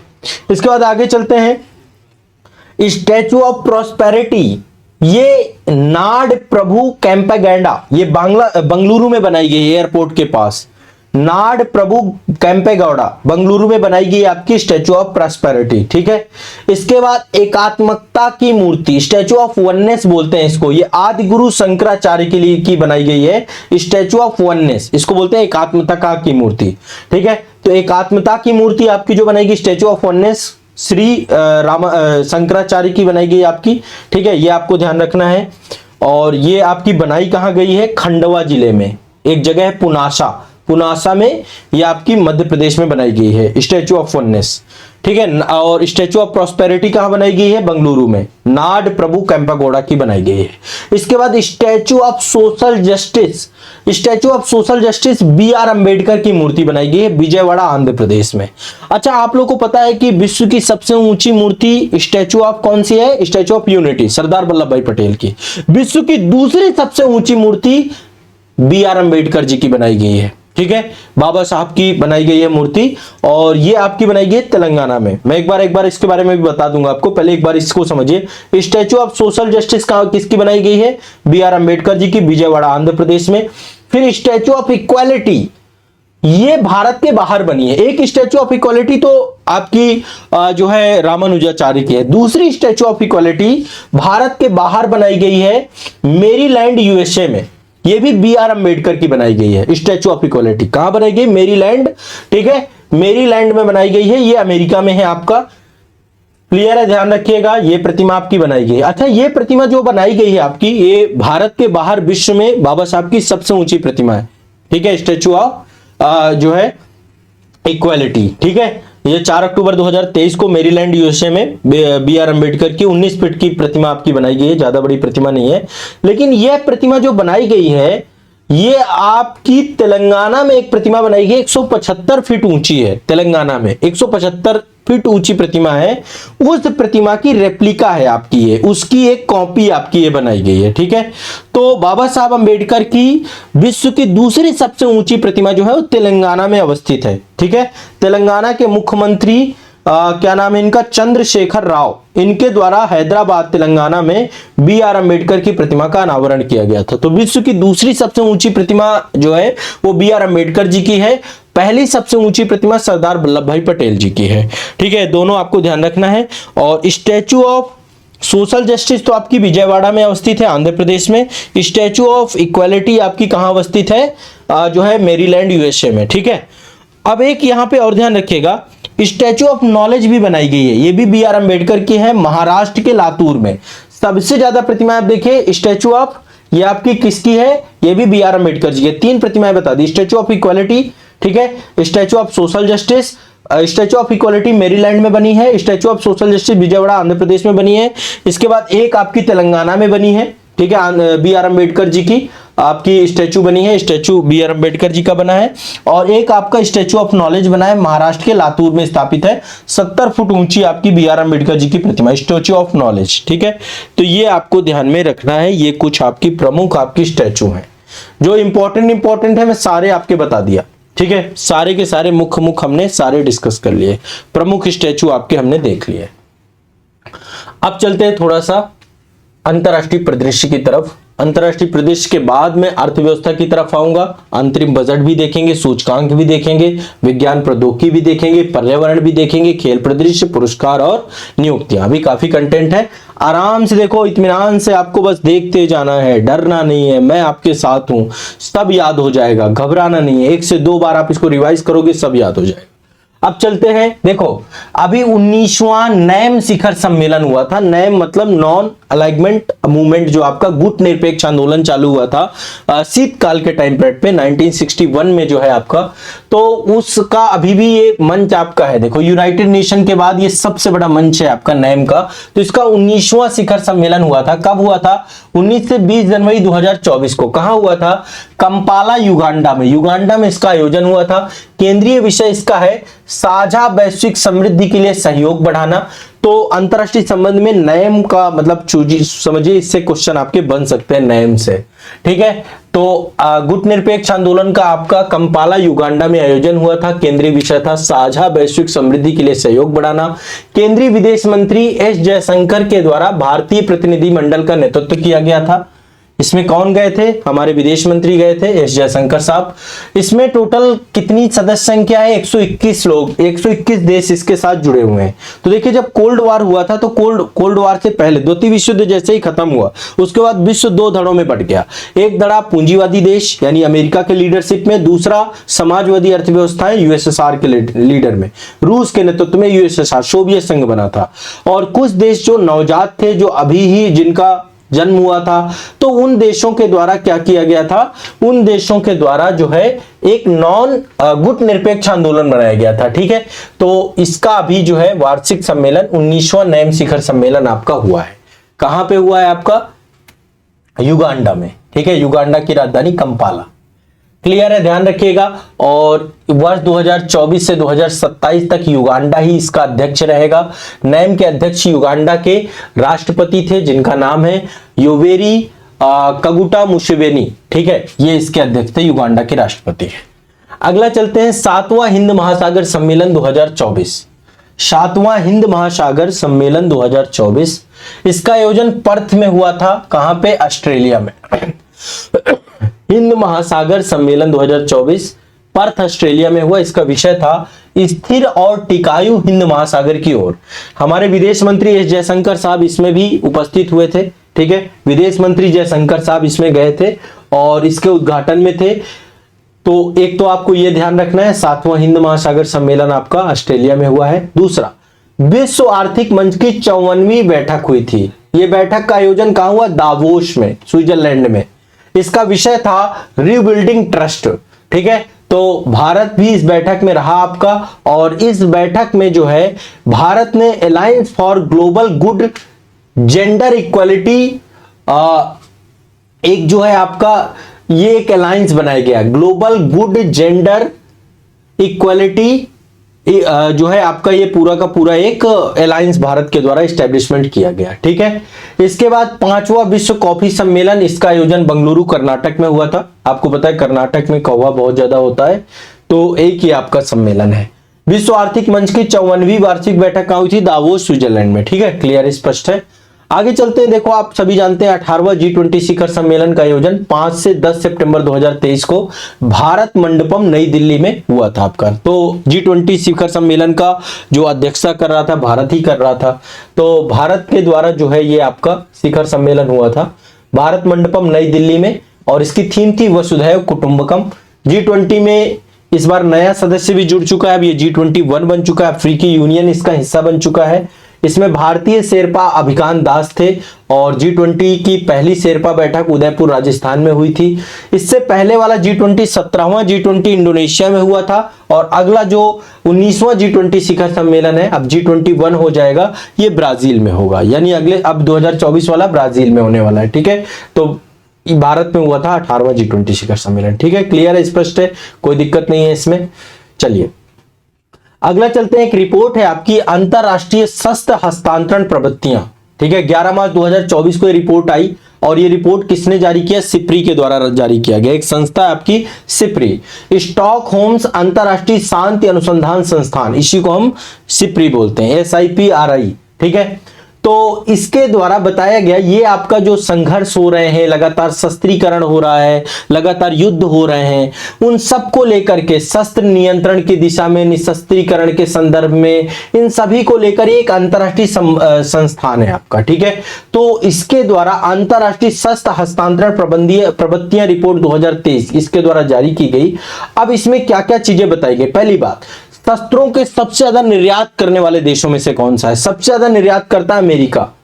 कितना? 42% अकेले निर्यात कर रहा है। तो सबसे ज्यादा निर्यात करने वाला देश अमेरिका है, दूसरे नंबर पे फ्रांस है, तीसरे नंबर पे रूस है, चौथे नंबर पे चीन है, पांचवें नंबर पे जर्मनी। ये सबसे ज्यादा निर्यात करते हैं पूरे विश्व को, और इसीलिए देखेंगे हमेशा कोई भी युद्ध होगा अमेरिका उसमें जरूर आके खड़ा हो जाएगा। अमेरिका नहीं चाहता कोई युद्ध रुके, क्यों? उसका व्यापार चल रहा है, किसका? शस्त्रों का व्यापार चल रहा है, इसलिए वो संघर्ष चाहता है पूरे विश्व में। एशिया में संघर्ष हो रहे हैं, यूरोप में संघर्ष हो रहे हैं, उन संघर्षों को ये क्या देता रहता है, क्योंकि इसको पता है हथियार बिकने बंद हो जाएंगे। दूसरा जो है ये तो शस्त्रीकरण पे आपकी वो हो गई। दूसरा, प्रमुख आयातक देश कौन कौन से हैं, सबसे ज्यादा खरीदने वाले देश कौन से हैं? तो सबसे पहले हम ही है, सबसे ज्यादा बड़ा खरीदार भारत है। ठीक है, दूसरे नंबर पे सऊदी अरब है, तीसरे नंबर पे कतर है, चौथे नंबर पे यूक्रेन है, पांचवें नंबर पे पाकिस्तान है। इस बीच में यूक्रेन ने बहुत खरीदा है, यूक्रेन ने मतलब अब युद्ध चल रहा है तो खरीदेगा ही। तो सबसे ज्यादा बेचने वाला अमेरिका है, सबसे ज्यादा खरीदने वाला भारत है। अच्छा, हम क्यों खरीद रहे हैं? क्योंकि पाकिस्तान और चाइना दो न्यूक्लियर कंट्री बैठी हुई हैं। लेकिन देखा जाए तो भारत का पहले से अभी आयात थोड़ा हमने कम किया। क्यों? क्योंकि अब डिफेंस सेक्टर में हम खुद अपने आप को आत्मनिर्भर बना रहे हैं। अभी हमने ब्रह्मोस मिसाइल जो है फिलीपींस को दी है, तो भारत भी फिलीपींस को अभी एक्सपोर्ट कर रहा है ना, भारत भी बेचना चालू कर चुका है। भारत के शस्त्र आपूर्तिकर्ता देश कौन कौन से? भारत सबसे ज्यादा कहां से लेता है? तो भारत सबसे ज्यादा रूस से लेता है, फिर फ्रांस से लेता है, फिर अमेरिका से लेता है। ठीक है, अमेरिका विश्व को सबसे ज्यादा देता है, लेकिन भारत क्या नंबर 1 में रशिया, फिर आपका जो है फ्रांस, फिर अमेरिका। ठीक है, ये आपको ध्यान रखना है, भारत के शीर्ष। और जो सिप्री की आपकी रिपोर्ट थी उसमें सबसे ज्यादा सेना में व्यय करने वाला देश अमेरिका है, सबसे ज्यादा है। भारत चौथे नंबर पे सेना में व्यय करने वाले देशों में। ठीक है, भारत चौथे नंबर पे है सेना में व्यय करने वाले देशों में। ठीक है, तो एक आपको यह ध्यान रखना है, अंतरराष्ट्रीय शस्त्र हस्तांतरण प्रवृत्ति रिपोर्ट 2023 सिप्री के द्वारा जारी की गई। सिप्री का फुल फॉर्म है स्टॉकहोम्स अंतरराष्ट्रीय शांति अनुसंधान संस्थान। अगला चलते हैं, अभी आपको पता है भारत में भी आने वाले समय में जल्दी हम बुलेट ट्रेन देखेंगे, लेकिन अभी थोड़ा समय लग रहा है उसमें। लेकिन दक्षिण एशिया की पहली बुलेट ट्रेन आ चुकी है और ये आ चुकी है इंडोनेशिया में। ठीक है, तो 2 अक्टूबर 2023 को इंडोनेशिया के राष्ट्रपति जोको विडोडो के द्वारा दक्षिण एशिया की पहली हाई स्पीड रेल का जो है क्या किया गया है, उद्घाटन किया गया, अनावरण किया गया है। दक्षिण एशिया की पहली हाई स्पीड रेल का अनावरण किया गया और इसका नाम दिया गया बूश। ठीक है, बुलेट ट्रेन का नाम क्या है, बूश। बुलेट ट्रेन का नाम क्या दिया गया है, बूश, ध्यान रखिएगा। तो पहली दक्षिण एशिया की पहली हाई स्पीड रेल आपकी आ चुकी है बूश। इस परियोजना को मुख्य रूप से चीन के द्वारा वित्त पोषित किया गया, चाइना ने आपका इसको बनाया है। भारत की जो बुलेट ट्रेन परियोजना है उसको जापान बना रहा है। ठीक है, तो यह रेलो परियोजना जो है जकार्ता के पश्चिमी जावा प्रांत को ये बाडुंग से जोड़ेगी। ठीक है, जावा को जोड़ेगी, किससे, बाडुंग शहर से जोड़ेगी आपकी। ठीक है, तो ये आपकी पहली बुलेट ट्रेन परियोजना। बुलेट ट्रेनें लगभग आप औसतन मान लो 400, 500, 600 किलोमीटर पर घंटे की रफ्तार में चलती हैं, सबसे हाई स्पीड ट्रेन होती है आपकी। ठीक है, क्लियर है, स्पष्ट है। तो ये आपका राष्ट्रीय घटनाक्रम और अंतरराष्ट्रीय घटनाक्रम में कुछ पक्ष थे। अब आगे चलते हैं थोड़ा सा हम आर्थिक परिदृश्य में। एक बार आर्थिक परिदृश्य के कुछ पक्ष देख लेते हैं। अभी आपको मैं बता दूं, भारतीय अंतरिक्ष क्षेत्र में 100% एफडीआई की अनुमति प्रदान कर दी गई है। ठीक है, कि अंतरिक्ष क्षेत्र में 100% एफडीआई दी जा सकती है, 100%, जिसमें से 74% एफडीआई उपग्रहों के मैन्युफैक्चरिंग करने के लिए, जो सैटेलाइट्स होती हैं उनके निर्माण करने के लिए 74% स्वचालित मार्ग से। ठीक है, और मतलब जो उपग्रह बनाती हैं और उसका प्रचालन करती हैं। 49% आपका प्रक्षेपण यान और उनके संबंधित प्रणालियों को लेकर के, और 100% उपग्रह आपके जो आपका उपग्रहों का जो, जैसे उपग्रहों के जो सामान होते हैं ना, उसके जो पार्ट होते हैं उनको बनाने के लिए, उपग्रह, ग्राउंड सेगमेंट और उससे जुड़े हुए जितने भी घटक हैं उन सब के लिए 100%। तो 100% जो एफडीआई दी गई है वो सैटेलाइट्स के जो पार्ट्स वगैरह होते हैं ना उनको लेकर के बनाने के लिए 100% एफडीआई है आपकी, यानी कि अंतरिक्ष क्षेत्र में अब 100% एफडीआई की मंजूरी प्रदान कर दी गई है। ठीक है, पहली चीज आपको ध्यान रखना है। दूसरा, 7 मार्च 2024 को प्रधानमंत्री नरेंद्र मोदी जी की अध्यक्षता में एक योजना लाई गई, उन्नति योजना। उन्नति योजना कहां के लिए है, नॉर्थ ईस्ट के डेवलपमेंट के लिए है। उत्तर पूर्व परिवर्तनकारी औद्योगिकरण योजना 2024, नॉर्थ ईस्ट का औद्योगिकरण किया जाए, नॉर्थ ईस्ट में इंडस्ट्रियलाइजेशन को बढ़ावा दिया जाए, वहां पे रोजगार को बढ़ावा दिया जाए, उसको लेकर एक महत्वाकांक्षी योजना लाई गई है आपकी, जो 2024 से लेकर 2034 तक रहेगी, यानी 10 साल पूरी की पूरी योजना आपकी संचालित होगी। तो उत्तर पूर्व परिवर्तनकारी औद्योगिकरण योजना 2024 को मंजूरी दी गई है। ये योजना 9 मार्च 2024 से लागू हो चुकी है और 8 मार्च 2034 तक रहेगी आपकी, मतलब 10 साल तक। इसका नाम क्या है, उन्नति योजना। उद्देश्य क्या है, नॉर्थ ईस्ट में रोजगार पैदा करना, ठीक है, और इस क्षेत्र का सामाजिक आर्थिक विकास करना, उत्तर पूर्व के राज्यों में उद्योगों का विकास करना, विनिर्माण में इनको बढ़ावा देना, उत्पादक आर्थिक गतिविधियों का निर्माण करना। ठीक है, ये वाणिज्य और उद्योग मंत्रालय के द्वारा चलाई जा रही है ये योजना आपका। ठीक है, उद्योग संवर्धन और आंतरिक व्यापार विभाग है और इसकी नोडल एजेंसी बनाई गई है पूर्वोत्तर विकास वित्तीय निगम लिमिटेड को। ठीक है, पूर्वोत्तर विकास वित्तीय निगम लिमिटेड इसकी नोडल एजेंसी बनाई गई है। बाकी मंत्रालय कौन सा है आपका, जो आपका वाणिज्य और उद्योग मंत्रालय है उसके द्वारा ये आपका चल रहा है। उद्योग संवर्धन एवं आंतरिक व्यापार विभाग के द्वारा ये आपका पूरा का पूरा चलाया जाएगा। तो ये आपको ध्यान रखना है, नॉर्थ ईस्ट के लिए उन्नति योजना लाई गई है। नॉर्थ ईस्ट का औद्योगिकरण करना, इंडस्ट्रियलाइजेशन करना और नॉर्थ ईस्ट में व्यापार, रोजगार सृजन और ये सारे काम करना। ठीक है, अभी देखिए हर 2 महीने में आपकी मौद्रिक नीति आती है। ठीक है, हर 2 महीने में मौद्रिक नीति जारी की जाती है। तो अभी मई 2024 में, 1 मई 2024 में जो आपकी हमारे आरबीआई के गवर्नर है शक्तिकांत दास जी, है ना, उनकी अध्यक्षता में मौद्रिक नीति कमेटी बनाई गई है। वो आपकी मिल करके मौद्रिक नीति समिति के द्वारा जो है ये मॉनेटरी पॉलिसी आपकी जारी की जाती है, ताकि देखो देश में महंगाई को कम करना, उसको कंट्रोल करना, उसको रेगुलेट करना, इन्फ्लेशन को रेगुलेट करने के लिए ये मॉनेटरी पॉलिसी एक आपका जो है क्वालिटेटिव टूल्स है, वो क्वांटिटेटिव टूल्स है, मात्रात्मक आपका जो है उपकरण है। बाकी गुणात्मक उपकरण अलग होते हैं आपके। तो आरबीआई के द्वारा मॉनेटरी पॉलिसी हर 2 महीने में जारी की जाती है। मई 2024 के हिसाब से देश का सीआरआर कितना है 4.5%, एसएलआर कितना है 18%, बैंक दर कितनी है 6.75%। अब आपको सीआरआर एसएलआर ये सब चीजें ऑनलाइन बैच में मैंने डिटेल से पढ़ाई है, या मास्टर वीडियो देख लेना इकोनॉमी का, ठीक है, वहां पे मैंने मॉनेटरी पॉलिसी बहुत अच्छे से पढ़ाई है। तो मई 2024 में सीआरआर 4.5%, एसएलआर 18% और बैंक दर आपकी कितनी है 6.75%। रेपो दर कितनी है 6.5% आपकी। रिवर्स रेपो दर कितनी है 3.35% और एमएसएफ कितना है 6.75%।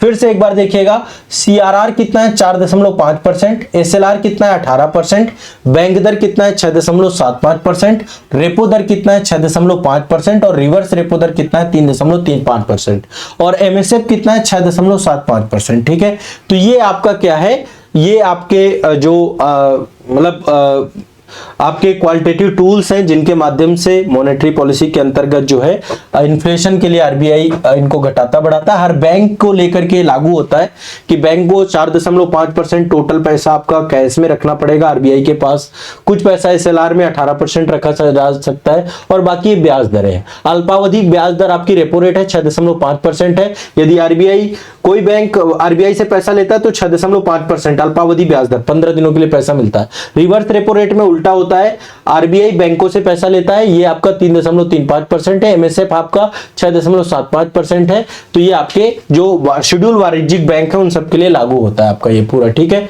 तो ये आपको ध्यान रखना है मॉनेटरी पॉलिसी। अभी 4 जून 2024 को संयुक्त राष्ट्र के आर्थिक एवं सामाजिक मामलों के विभाग के द्वारा विश्व आर्थिक स्थिति एवं संभावना रिपोर्ट जारी की गई 2024 के लिए कि विश्व की स्थिति क्या रहने वाली है, विश्व की ग्रोथ रेट क्या रहने वाली है, विश्व की जीडीपी की ग्रोथ रेट क्या होने वाली है। तो जीडीपी ग्रोथ रेट की यदि बात करें तो भारत का जीडीपी कितना आपका ग्रो करेगा 2024 की यदि आप बात करें तो भारत का जीडीपी का ग्रोथ रेट है कितना 6.2%। कितना है 6.2%। अमेरिका का कितना है 1.4%। तो भारत का ग्रोथ रेट 6% से ऊपर है, 6.2% भारत का 2024 में, अमेरिका का 1.4% और चाइना का जितना है 4.7% चाइना का है, 2024 का डेटा है। और 2025 में भारत का कितना होगा 6.6%। तो एक रिपोर्ट आई आपकी किसकी, विश्व आर्थिक स्थिति और संभावना रिपोर्ट, ये यूनाइटेड नेशन के द्वारा जारी की गई है। संयुक्त राष्ट्र आर्थिक एवं सामाजिक मामलों के विभाग के द्वारा ये रिपोर्ट आपकी जारी की गई है। भारत की 2024 में 6.2% ग्रोथ रेट और 2025 में 6.6% ग्रोथ रेट, ये ध्यान रखिएगा। ठीक है, क्लियर है, स्पष्ट है। अच्छा, जो ये मौद्रिक नीति आपकी जारी की गई है आरबीआई के द्वारा भी ये बताया गया कि भारत की जो 2024 के लिए भारत की जो वास्तविक जीडीपी की वृद्धि होगी, आरबीआई ने कहा कि लगभग 7% के आसपास अनुमानित है। तो आरबीआई के द्वारा इसको 7% बोला गया है। ठीक है, चलिए अब चलते हैं थोड़ा सा अंतरिम बजट 2024-25 देख लेते हैं। देखिए, जब भी चुनाव होता है तो सरकार पूर्ण बजट लेकर नहीं आती। पूर्ण बजट कब आता है, जब सरकार जो है आपकी चुनाव इरा में नहीं होती है। अभी जैसे 2024 में लोकसभा चुनाव है तो चुनाव के टाइम पीरियड पे पूर्ण बजट न लाके अंतरिम बजट लाया जाता है, क्योंकि फिर चुनाव के बाद फिर नई सरकार बनती है तो नई सरकार पूर्ण बजट लाती है और इकोनॉमिक सर्वे आता है, दोनों चीजें आती हैं। इस बार अंतरिम बजट आया है और अंतरिम बजट में कोई बड़ी योजना नहीं होती है, इसलिए नहीं होती है क्योंकि चुनाव को मैनिपुलेट ना किया जा सके। ठीक है, तो सरकार के द्वारा अंतरिम बजट लाया गया। इसमें सरकार ने अपनी पिछले 10 वर्षों की उपलब्धियों का वर्णन किया है। बहुत ज्यादा बड़ी बड़ी स्कीम नहीं है, कुछ चीजें नहीं है, बस ये है कि बजट में जो राजस्व भाग और पूंजी भाग होता है, आय और व्यय की पूरा का पूरा विवरण है, किस क्षेत्र में कितना सरकार खर्च करेगी, कहां पे, तो वो सारी चीजें यहाँ पे हैं। ठीक है, तो चलिए, वित्त मंत्री निर्मला सीतारमण जी के द्वारा सबका साथ सबका विकास सबका विश्वास, ठीक है, सबका साथ सबका विकास सबका विश्वास और सबका प्रयास, ये 4 मंत्र हैं इसमें। ठीक है, का संपूर्ण राष्ट्र दृष्टिकोण के साथ संसद में 1 फरवरी 2024 को अंतरिम बजट 2024-25 आपका पेश किया गया। फिर से एक बार देखिएगा, यानी जो बजट होता है आगामी वर्ष का आय और व्यय का विवरण होता है। ठीक है, अभी देखिए जुलाई में आपका हो सकता है पूर्ण बजट आ जाए, आमतौर पे पूर्ण बजट आएगा, तब पूर्ण बजट अगले मास्टर वीडियो में देख लेंगे। तो 1 फरवरी 2024 को अंतरिम बजट 2024-25 पेश किया गया। सबका साथ सबका विकास सबका विश्वास और सबका प्रयास, ये 4 शब्द आप याद रखिएगा। बजट का कुल आकार कितना था 47.66 लाख करोड़ रुपया। टोटल कितना था 47.66 लाख करोड़ रुपए। यानी हमारे देश में शून्य बजट होता है, जितनी आय होती है उतना ही व्यय होता है। 47.66 लाख रुपए हम खर्च करेंगे, ये हमारा टोटल खर्चा भी है। ठीक है, तो बजट का आकार कितना है 47.66 लाख करोड़ रुपया। बजट का अनुमान 2024-25 की उधारी के अतिरिक्त, यदि उधार हटा दें तो टोटल पैसा कितना प्राप्त हो रहा है हमें, 30.8 लाख करोड़ रुपया हमें प्राप्त हो रहा है। व्यय तो हम पूरा कर देंगे 47.66 लाख रुपया। यानी कि देखो सरकार क्या करती है, जो प्राप्ति होता है, अब वो प्राप्ति यदि कम हुआ, व्यय से कम हुआ, तो सरकार उधार में पैसा लेती है। तो जो राजस्व से प्राप्ति हो रही है हमें, वो 30.8 लाख करोड़ रुपए प्राप्त हो रहा है। यानी कि घाटा भी है। कितना घाटा है, 16,85,494 करोड़ रुपए का घाटा है। मतलब ये उधार में पैसा सरकार ने ले रखा है। तो अभी राजकोषीय घाटा जो 2000 जीडीपी का कितना है, 2024-25 के लिए यदि राजकोषीय घाटा की बात करें तो 5.1% है। कितना है, 5.1%। राजकोषीय घाटा कितना है, 5.1%।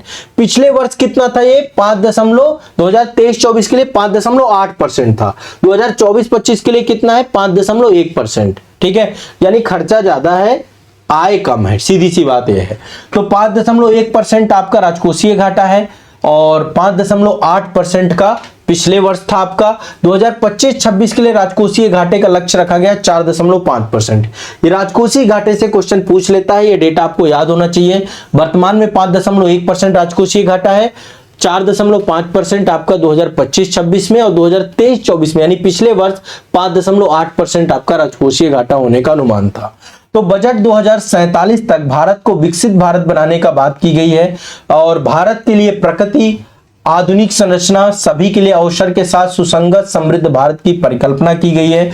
बजट में 4 प्रमुख वर्गों, गरीब, महिला, युवा और अन्नदाता, ध्यान रखिएगा, इस बजट में 4 प्रमुख वर्गों के टारगेट किया गया, लक्षित किया गया। गरीब में सब आ जाते हैं, महिलाएं, युवा और अन्नदाता, अन्नदाता में किसान, इस पे विशेष बल प्रदान किया गया है। और प्रत्यक्ष करों में कोई भी बदलाव नहीं किया गया है। जो प्रत्यक्ष कर है यानी 7 लाख रुपए तक किसी को कोई भी टैक्स नहीं देना है। और साथ ही देखिए अभी 2024 का डेटा है कि जो हमारा जीएसटी कलेक्शन है वो दोगुना हो चुका है, 1.66 लाख करोड़ रुपए का जीएसटी कलेक्शन भारत सरकार का हो चुका है।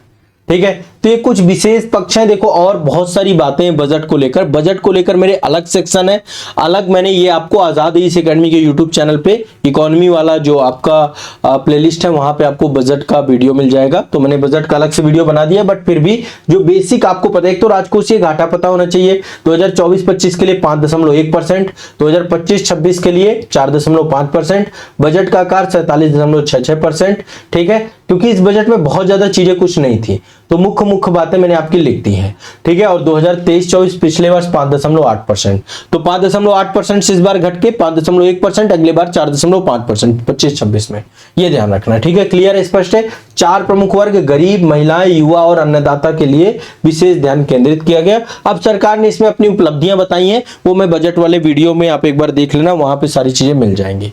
अब चलते हैं प्रमुख सूचकांकों की तरफ। बहुत सारे प्रमुख सूचकांक है यहाँ पे। ठीक है, एक तो भ्रष्टाचार बोध सूचकांक 2023 है। हमें तो ये बताया जाता है कि भ्रष्टाचार कम हो रहा है, लेकिन एक संस्था है ट्रांसपेरेंसी इंटरनेशनल, ये कह रही है कि भारत में भ्रष्टाचार लगातार बढ़ रहा है। कितना बढ़ गया है, देखो पिछली बार हम 50वें नंबर पे थे, इस बार हम 93वें नंबर पे जा चुके हैं। भारत की हालत बहुत बुरी हो चुकी है। नंबर 1 पे डेनमार्क है, सबसे कम भ्रष्टाचार डेनमार्क में है। भारत की रैंक 93 हो चुकी है, 85 से 93 पहुंच गए हम। तो भ्रष्टाचार बोध सूचकांक में ट्रांसपेरेंसी इंटरनेशनल के द्वारा 93 रैंकिंग दी गई है। इसके बाद अंतरराष्ट्रीय बौद्धिक संपदा सूचकांक 2024 में, अंतरराष्ट्रीय बौद्धिक संपदा सूचकांक, ठीक है, इसमें नंबर 1 में आपका अमेरिका है, यूएसए है, और भारत 42वें नंबर पे। इंटेलेक्चुअल प्रॉपर्टी राइट को लेकर के अमेरिका नंबर 1 में है, भारत 42वें नंबर पे है। मानव विकास सूचकांक, ये एक भी बहुत इंपॉर्टेंट इंडेक्स है, इससे भी क्वेश्चन आपके खूब सारे पूछे जाते हैं। ठीक है, मानव विकास सूचकांक 2023-24 में स्विट्जरलैंड नंबर 1 में, भारत 134वें नंबर पे है।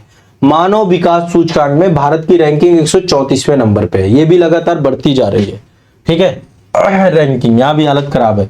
मानव विकास सूचकांक में 3 मानक होते हैं, एक तो प्रति व्यक्ति आय, दूसरा शिक्षा और तीसरा स्वास्थ्य। इनमें इसके आधार पे पूरी की पूरी रैंकिंग बनती है।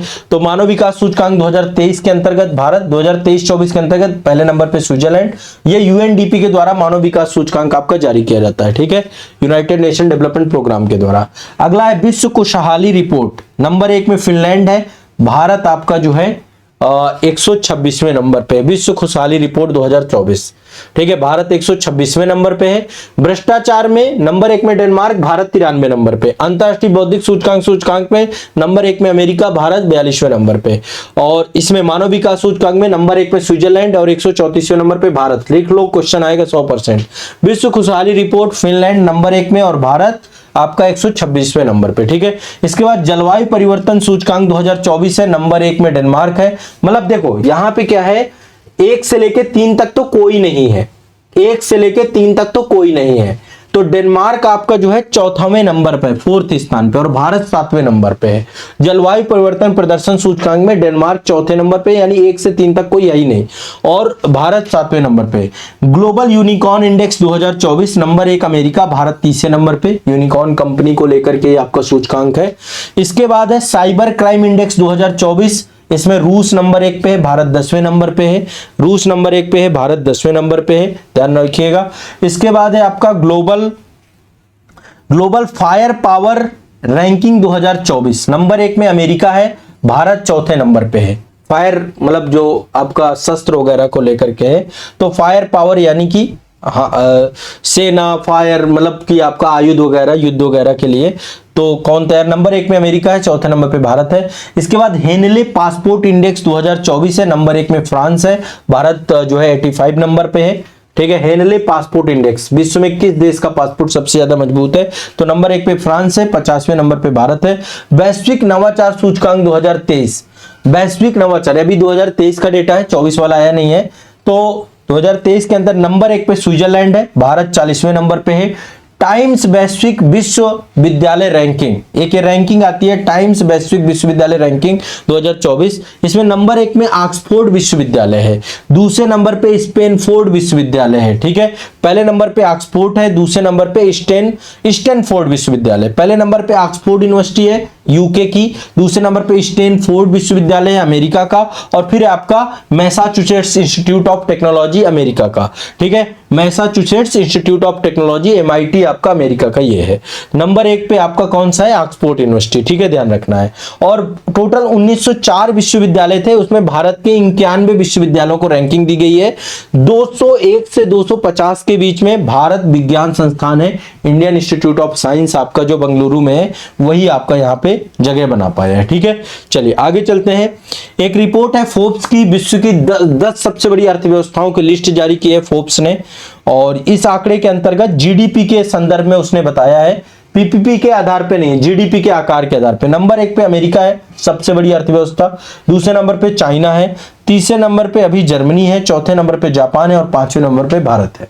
सरकार बार बार कहती है ना कि हम तीसरे नंबर पे भारत को जो है ले आएंगे। अभी हमारी अर्थव्यवस्था 3.7 ट्रिलियन डॉलर की जीडीपी है, ठीक है, बाकी सबकी बहुत ज्यादा है, तो अभी काफी काम करना पड़ेगा। नंबर 1 पे आपका कौन है, अमेरिका। दूसरे नंबर पे सरकार ने कहा कि 2027 तक हम 5 ट्रिलियन अर्थव्यवस्था ले जाएंगे, और 2030 तक हम 60 ट्रिलियन अर्थव्यवस्था ले जाएंगे, तब हम तीसरे नंबर पे तो आ ही जाएंगे।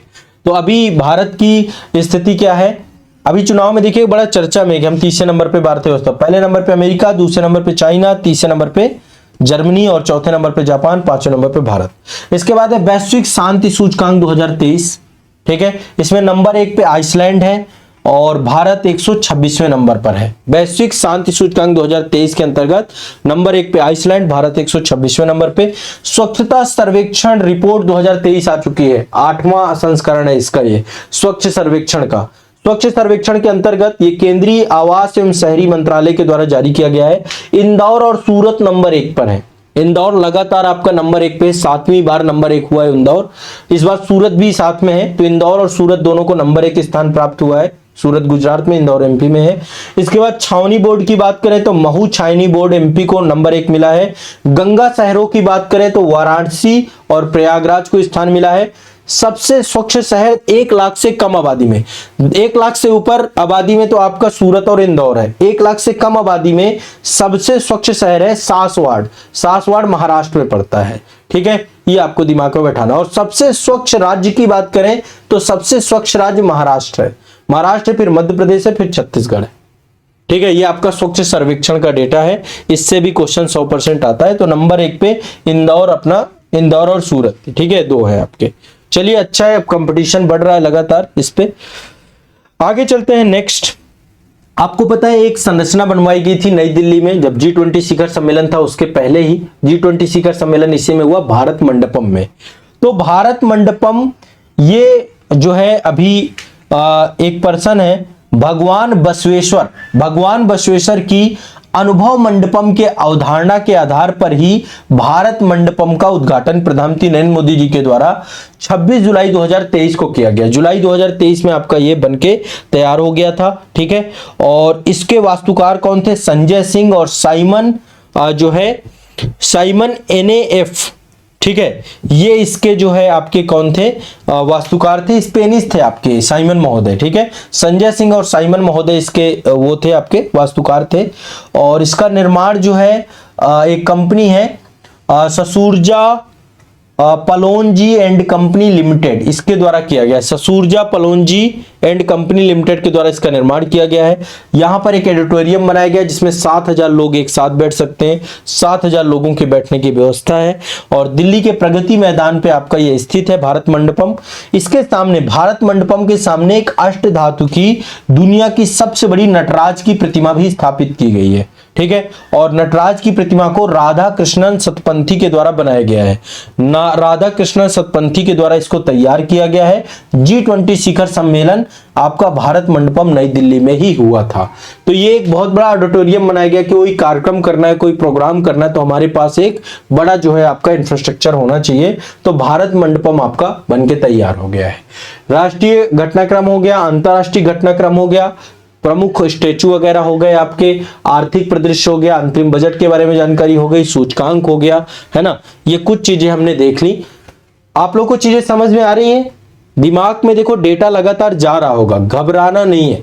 दिमाग में घबराने से कुछ नहीं होगा आपका। अब आगे चलते हैं विज्ञान एवं प्रौद्योगिकी की विषय वस्तु में, ठीक है। अभी देखिए अभी हमने चंद्रयान 3 भेजा था ना, तो चंद्रमा पे लैंड करने वाला एक पहला निजी अंतरिक्ष यान पहुंचा है वहां पे, वो भी लैंड किया है चंद्रमा की धरती पर। इसका नाम है ओडिसियस। चंद्रयान 3 जैसे हमने लैंड कराया था वैसे ही ओडिसियस लैंड कराया गया है। और ये प्राइवेट है आपका, प्राइवेट। जैसे इसरो के द्वारा भेजा गया था चंद्रयान 3, तो ये तो सरकारी था ना, बाकी सबने भेजा तो सरकार के द्वारा भेजा गया। पहली बात, एक प्राइवेट कंपनी के द्वारा भेजा गया, ओडिसियस के द्वारा, ठीक है। और 22 फरवरी 2024 को चंद्रमा की सतह पर सफलतापूर्वक लैंड कर गया। और ये अंतरिक्ष यान किसने बनाया है? ये एक संस्था है आपकी इंट्यूटिव मशीन्स के द्वारा, एक कंपनी आपकी वाणिज्यिक कंपनी है IM-1 मिशन ये चला रही है। तो ह्यूस्टन USA में आपकी अवस्थित है। यह अंतरिक्ष यान आपका ह्यूस्टन USA स्थित इंट्यूटिव मशीन्स के द्वारा बनाया गया। इंट्यूटिव मशीन्स एक कंपनी है, इसके द्वारा इसको बनाया गया और IM-1 मिशन के तहत इसको प्रक्षेपित किया गया। और ये जो है आपका, इसमें एक आपका जो है रोबोटिक लैंडर था आपका, जिसका नाम था नोवा सी, ठीक है। इसमें एक नोवा सी रोबोटिक चंद्र लैंडर था और चंद्रमा के दक्षिणी ध्रुव में आपका अवस्थित है, मैलापर्ट क्रेटर के पास आपका इसको उतारा गया है। तो दक्षिणी ध्रुव पे लैंड कर चुका है ये भी। पहले चंद्रयान हमारा पहला था जो दक्षिणी ध्रुव पे लैंड किया था। और ये आपका जो है मैलापर्ट क्रेटर के पास आपका ये भी जो है उतरा है। तो कैनेडी स्पेस सेंटर स्पेसएक्स का फॉल्कन 9 रॉकेट के तहत इसको प्रक्षेपित किया गया, ठीक है। स्पेसएक्स का फॉल्कन 9 रॉकेट के तहत इसको कैनेडी स्पेस सेंटर के से इसको प्रक्षेपित किया गया था। तो क्या है, इसका नाम है ओडिसियस। और इसमें नोवा सी आपका एक रोबोटिक चैन लैंडर था, चंद्र लैंडर था जो वहां पर पहुंचा। और दक्षिणी ध्रुव पे आपका पहुंचा है, मेलापर्ट क्रेटर के पास आपको इसको भेजा गया है। तो ये आपको ध्यान रखना है, पहला निजी अंतरिक्ष यान है। और इससे पहले अमेरिका ने अपोलो मिशन, उसका जो सबसे प्रमुख मिशन है, तो काफी लंबे अंतराल के बाद ये आपका पहुंचा है वहां पे, ठीक है, प्राइवेट है। अगला चलते हैं, विश्व के 5 सबसे बड़े सुपर कंप्यूटर। पहला है फ्रंटियर, अमेरिका का सबसे बड़ा सुपर कंप्यूटर कौन सा है? फ्रंटियर, अमेरिका का। दूसरा है आपका अरोरा, अरोरा भी आपका अमेरिका का ही है, ठीक है। फ्रंटियर है, फ्रंटियर के बाद अरोरा है आपका, ठीक है। फ्रंटियर, फ्रंटियर के बाद अरोरा अमेरिका का है। दूसरा ईगल है, ईगल तीसरे नंबर पे है, ये भी अमेरिका का। टॉप 3 में तो तीनों अमेरिका के हैं super computer, frontier, Arora, eagle. चौथे नंबर में फुगाकू है, फुगाकू जापान का है। और 5वें नंबर पे लूमी है फिनलैंड की, ठीक है। ये तो विश्व के 5 हो गए। भारत के पास भी अपना खुद का क्या है? सुपर कंप्यूटर है। तो भारत के टॉप 5 सुपर कंप्यूटरों में बात करें तो नंबर 1 पे जो हमारा सुपर कंप्यूटर है उसका नाम है सबसे ज्यादा एरावत, एरावत। ये आपका एक आर्टिफिशियल इंटेलिजेंस आधारित आपका सुपर कंप्यूटर बनाया गया है। तो भारत का सबसे बड़ा सुपर कंप्यूटर ये पुणे में सीडैक एक संस्था है, वहां पर अवस्थित है। सीडैक पुणे में स्थापित एरावत है। तो भारत का एरावत है, विश्व का फ्रंटियर है। फ्रंटियर अमेरिका का पड़ता है, ठीक है। तो एरावत आपका भारत का सबसे द्रुततम सुपर कंप्यूटर है, एआई आधारित है। इसके अलावा टॉप 500 में 4 है टोटल। एक तो एरावत हो गया, दूसरा परम सिद्धि हो गया, चौथा आपका प्रत्यूष हो गया, चौथा मिहिर हो गया। तो एरावत, परम सिद्धि, प्रत्यूष और मिहिर, ये 4 सुपर कंप्यूटर आपके टॉप 500 विश्व में आते हैं आपके। क्लियर है, स्पष्ट है, ये ध्यान रखिएगा। अब आपको पता है कि कृत्रिम बुद्धिमत्ता का युग है, आर्टिफिशियल इंटेलिजेंस का युग है। और कृत्रिम बुद्धिमत्ता लगातार धीरे धीरे बड़े स्तर पे जो है कार्य कर रही है। तो अब जो है हर चीज, रोबोट्स आ रहे हैं, आप देख पा रहे हैं हर एक सेक्टर पे चैट जीपीटी आ चुका है। तो अभी जो है प्रथम वैश्विक एआई शिखर सम्मेलन का आयोजन किया गया था। प्रथम वैश्विक कृत्रिम बुद्धिमत्ता पर शिखर सम्मेलन आयोजित किया गया था। और यह कहां किया गया? यूके के ब्लेचले पार्क में, यूनाइटेड किंगडम के ब्लेचले पार्क में प्रथम एआई शिखर सम्मेलन का आयोजन किया गया था। इसमें भारत भी पहुंचा, ठीक है। 28 देश टोटल पहुंचे थे। ईयू ने भी इसमें हिस्सा लिया। और इसमें एक ब्लेचले आपका घोषणा, डिक्लेरेशन आपका जारी किया गया है। ब्लेचले डिक्लेरेशन पे भारत ने हस्ताक्षर भी किए। इसका उद्देश्य क्या है? एआई से संबंधित जितने भी जोखिम है उनको राष्ट्रीय और अंतरराष्ट्रीय स्तर पर क्या किया जाए? सर्कुलेट किया जाए, सभी को साझा किया जाए, सबको जानकारी दी जाए और इन जोखिमों का उपाय निकाला जाए, ठीक है। इन जोखिमों का एक साझा वैज्ञानिक और साक्ष्य आधारित समझ विकसित की जाए। क्योंकि अब एआई आ तो चुका है, लेकिन एआई के बहुत सारे डिमेरिट्स हैं, है ना। मानव सभ्यता के लिए एक बड़ा संकट बन सकता है एआई, आर्टिफिशियल इंटेलिजेंस। तो उसको लेकर ये पूरा का पूरा जो है आपकी बात की गई है। इसके बाद है आपकी केजी परियोजना, केजी बेसिन। ये तो हो गया एआई का पहला शिखर सम्मेलन, यूके के ब्लेचले में हुआ है। क्वेश्चन आपसे पूछा जाएगा ब्लेचले का, तो यदि पूछा जाए तो आप जरूर से जरूर इसको करिएगा, बताइएगा, ठीक है। तो केजी परियोजना 7 जनवरी 2024 को एक महारत्न कंपनी है, ठीक है, oil and natural gas corporation limited, ठीक है। केजी परियोजना आप सभी को पता है, केजी बेसिन है, कृष्णा गोदावरी बेसिन है, यहां पर बहुत सारा पेट्रोल पाया गया है। तो हमारे देश की एक बहुत बड़ी कंपनी है, पब्लिक सेक्टर अंडरटेकिंग, पीएसयू है, ओएनजीसी, ठीक है। तो ओएनजीसी के द्वारा यहां से अब पेट्रोल निकालना चालू किया गया है, ठीक है। तो केजी परियोजना के अंतर्गत 7 जनवरी 2024 को महारत्न कंपनी ओएनजीसी के द्वारा, oil and natural gas corporation limited के द्वारा कृष्णा गोदावरी बेसिन से पहली बार तेल निकाला गया। कब? जनवरी 2024 में, ठीक है। और 2 मार्च 2024 को प्रधानमंत्री नरेंद्र मोदी जी के द्वारा केजी बेसिन से पहला कच्चा तेल वाहक पोत, एक हमारा तेल वाहक पोत है जो तेल लेकर के हर जगह जाता है, उसका नाम है स्वर्ण सिंधु। स्वर्ण सिंधु, ध्यान रखिएगा, स्वर्ण सिंधु क्या है? आपका कच्चा तेल वाहक पोत है जिसमें पेट्रोलियम उत्पाद भरा जाता है और वो ट्रांसपोर्ट करता है। तो स्वर्ण सिंधु को जो है हरी झंडी दिखा करके रवाना किया गया, ठीक है। तो केजी बेसिन से भी पेट्रोल निकालना चालू किया गया। कृष्णा गोदावरी बेसिन में पेट्रोल मिले थे और उसको निकालना चालू कर दिया गया, ठीक है। ये आपको ध्यान रखना है। क्लियर है, स्पष्ट है सभी को? चलिए, एक खेल पुरस्कार है, थोड़ा सा यहाँ पे देख लीजिए, बहुत बड़ा खेल क्षेत्र में सबसे बड़ा पुरस्कार है, मेजर ध्यानचंद खेल रत्न पुरस्कार। वैसे तो पुरस्कारों की अलग से मैंने पूरी लिस्ट ली है, लेकिन यहाँ पे आप देख लीजिएगा, मेजर ध्यानचंद खेलचंद पुरस्कार। पहले इसको राजीव गांधी खेल रत्न पुरस्कार बोलते थे, अब इसका नाम बदल के मेजर ध्यानचंद खेल रत्न पुरस्कार है। 2023 का जो दिया गया है, दोनों बैडमिंटन खिलाड़ियों को दिया गया है, चिराग शेट्टी को और सात्विक साई राज रंकी रेड्डी को, ठीक है। सात्विक साई, बस इतना, सात्विक साई राज, इतना याद कर लीजिए। दोनों बैडमिंटन के खिलाड़ी हैं, चिराग शेट्टी को दिया गया है, सात्विक साई राज को दिया गया है, ठीक है। पूरा नाम सात्विक साई राज रंकी रेड्डी है, ठीक है। तो इनको क्या दिया गया है? मेजर ध्यानचंद खेल रत्न पुरस्कार, बैडमिंटन के खिलाड़ी हैं, सबसे बड़ा पुरस्कार है आपका चिराग शेट्टी और सात्विक साईराज रंकी रेड्डी को दिया गया है। ठीक है, क्लियर, स्पष्ट है, कोई दिक्कत तो नहीं है। चलिए अगला चलते हैं। भारत की परमाणु ऊर्जा पे थोड़ा सा एक क्वेश्चन बन रहा है आपका, बहुत इंपॉर्टेंट है। जैसा कि आपको पता है कि अब हम स्वच्छ ऊर्जा की तरफ आगे बढ़ रहे हैं और क्लीन एनर्जी में आपका परमाणु ऊर्जा भी उसका एक आधार है। 31 अगस्त 2023 को एक विज्ञप्ति जारी की गई और भारत का पहले स्वदेशी 700 मेगावाट क्षमता, यानी भारत ने खुद इसको बनाया है। अभी तो पहले विदेशियों से हम हमेशा जो है मदद लेकर के जो है परमाणु ऊर्जा स्थापित कर रहे थे। जैसे तमिलनाडु में कुड़क्कुलम में रसिया ने सहयोग किया है, कहीं ब्रिटेन ने, कहीं चाइना ने, कहीं चाइना नहीं, अमेरिका ने, फ्रांस ने, इन सभी देशों ने सहयोग किया है। तो अभी पहला स्वदेशी आपका बनाया गया है, पहली बार भारत ने खुद डेवलप किया है। काकरा पार परमाणु ऊर्जा स्टेशन की इकाई 3 आपकी बनाई गई है, 700 मेगावाट की क्षमता है आपकी और इसका परिचालन प्रारंभ हो चुका है। ठीक है, काकरा पार परमाणु ऊर्जा स्टेशन की इकाई 3 भारत का 23वां परमाणु ऊर्जा संयंत्र है। भारत में 23वां परमाणु ऊर्जा संयंत्र आपका लग चुका है। ठीक है, मैं परमाणु ऊर्जा संयंत्र को अलग से जनरल स्टडी वाले टॉपिक में आपको पढ़ा दूंगा सारे के सारे। तो भारत का 23वां परमाणु ऊर्जा संयंत्र आपका लागू हुआ है। इस प्रकार से भारत की कुल नाभिकीय ऊर्जा क्षमता बढ़ के कितनी हो चुकी है? 7,480 मेगावाट। ये क्वेश्चन ध्यान रखना, ये क्वेश्चन पूछा जा सकता है। भारत की टोटल नाभिकीय ऊर्जा क्षमता 7,480 मेगावाट और भारत का 23वां परमाणु रिएक्टर आपका काकरा पार परमाणु ऊर्जा स्टेशन में आपका स्टार्ट हुआ ये। ठीक है, तो ये आपको ध्यान रखना, ये एक इंपॉर्टेंट सेगमेंट है। अगला चलते हैं, राष्ट्रीय डॉल्फिन शोध केंद्र। 4 मार्च 2024 को बिहार के मुख्यमंत्री नीतीश कुमार ने पटना के केंद्र में उद्घाटन किया। ठीक है, राष्ट्रीय डॉल्फिन शोध केंद्र का, राष्ट्रीय डॉल्फिन शोध केंद्र का उद्घाटन किसने किया? 4 मार्च 2024 को बिहार के सीएम नीतीश कुमार ने पटना के केंद्र का उद्घाटन किया। ठीक है, तो एक क्वेश्चन आपसे पूछ सकता है कि राष्ट्रीय डॉल्फिन शोध केंद्र कहां प्रारंभ किया गया? पटना में नीतीश कुमार जी के द्वारा इसका उद्घाटन किया है। डॉल्फिन हमारे देश का राष्ट्रीय जलीय जीव है, उत्तर प्रदेश सरकार ने भी इसको राष्ट्रीय जलीय जीव घोषित किया है। ठीक है, तो राष्ट्रीय डॉल्फिन शोध केंद्र आपका पटना में स्थापित किया गया है। ठीक है, और भारत और एशिया का पहला ये डॉल्फिन अनुसंधान के तौर पे आपका एस्टेब्लिशमेंट हुआ है। ये भारत ही नहीं बल्कि एशिया का भी पहला डॉल्फिन शोध केंद्र के तौर पे आप इसको देख सकते हैं।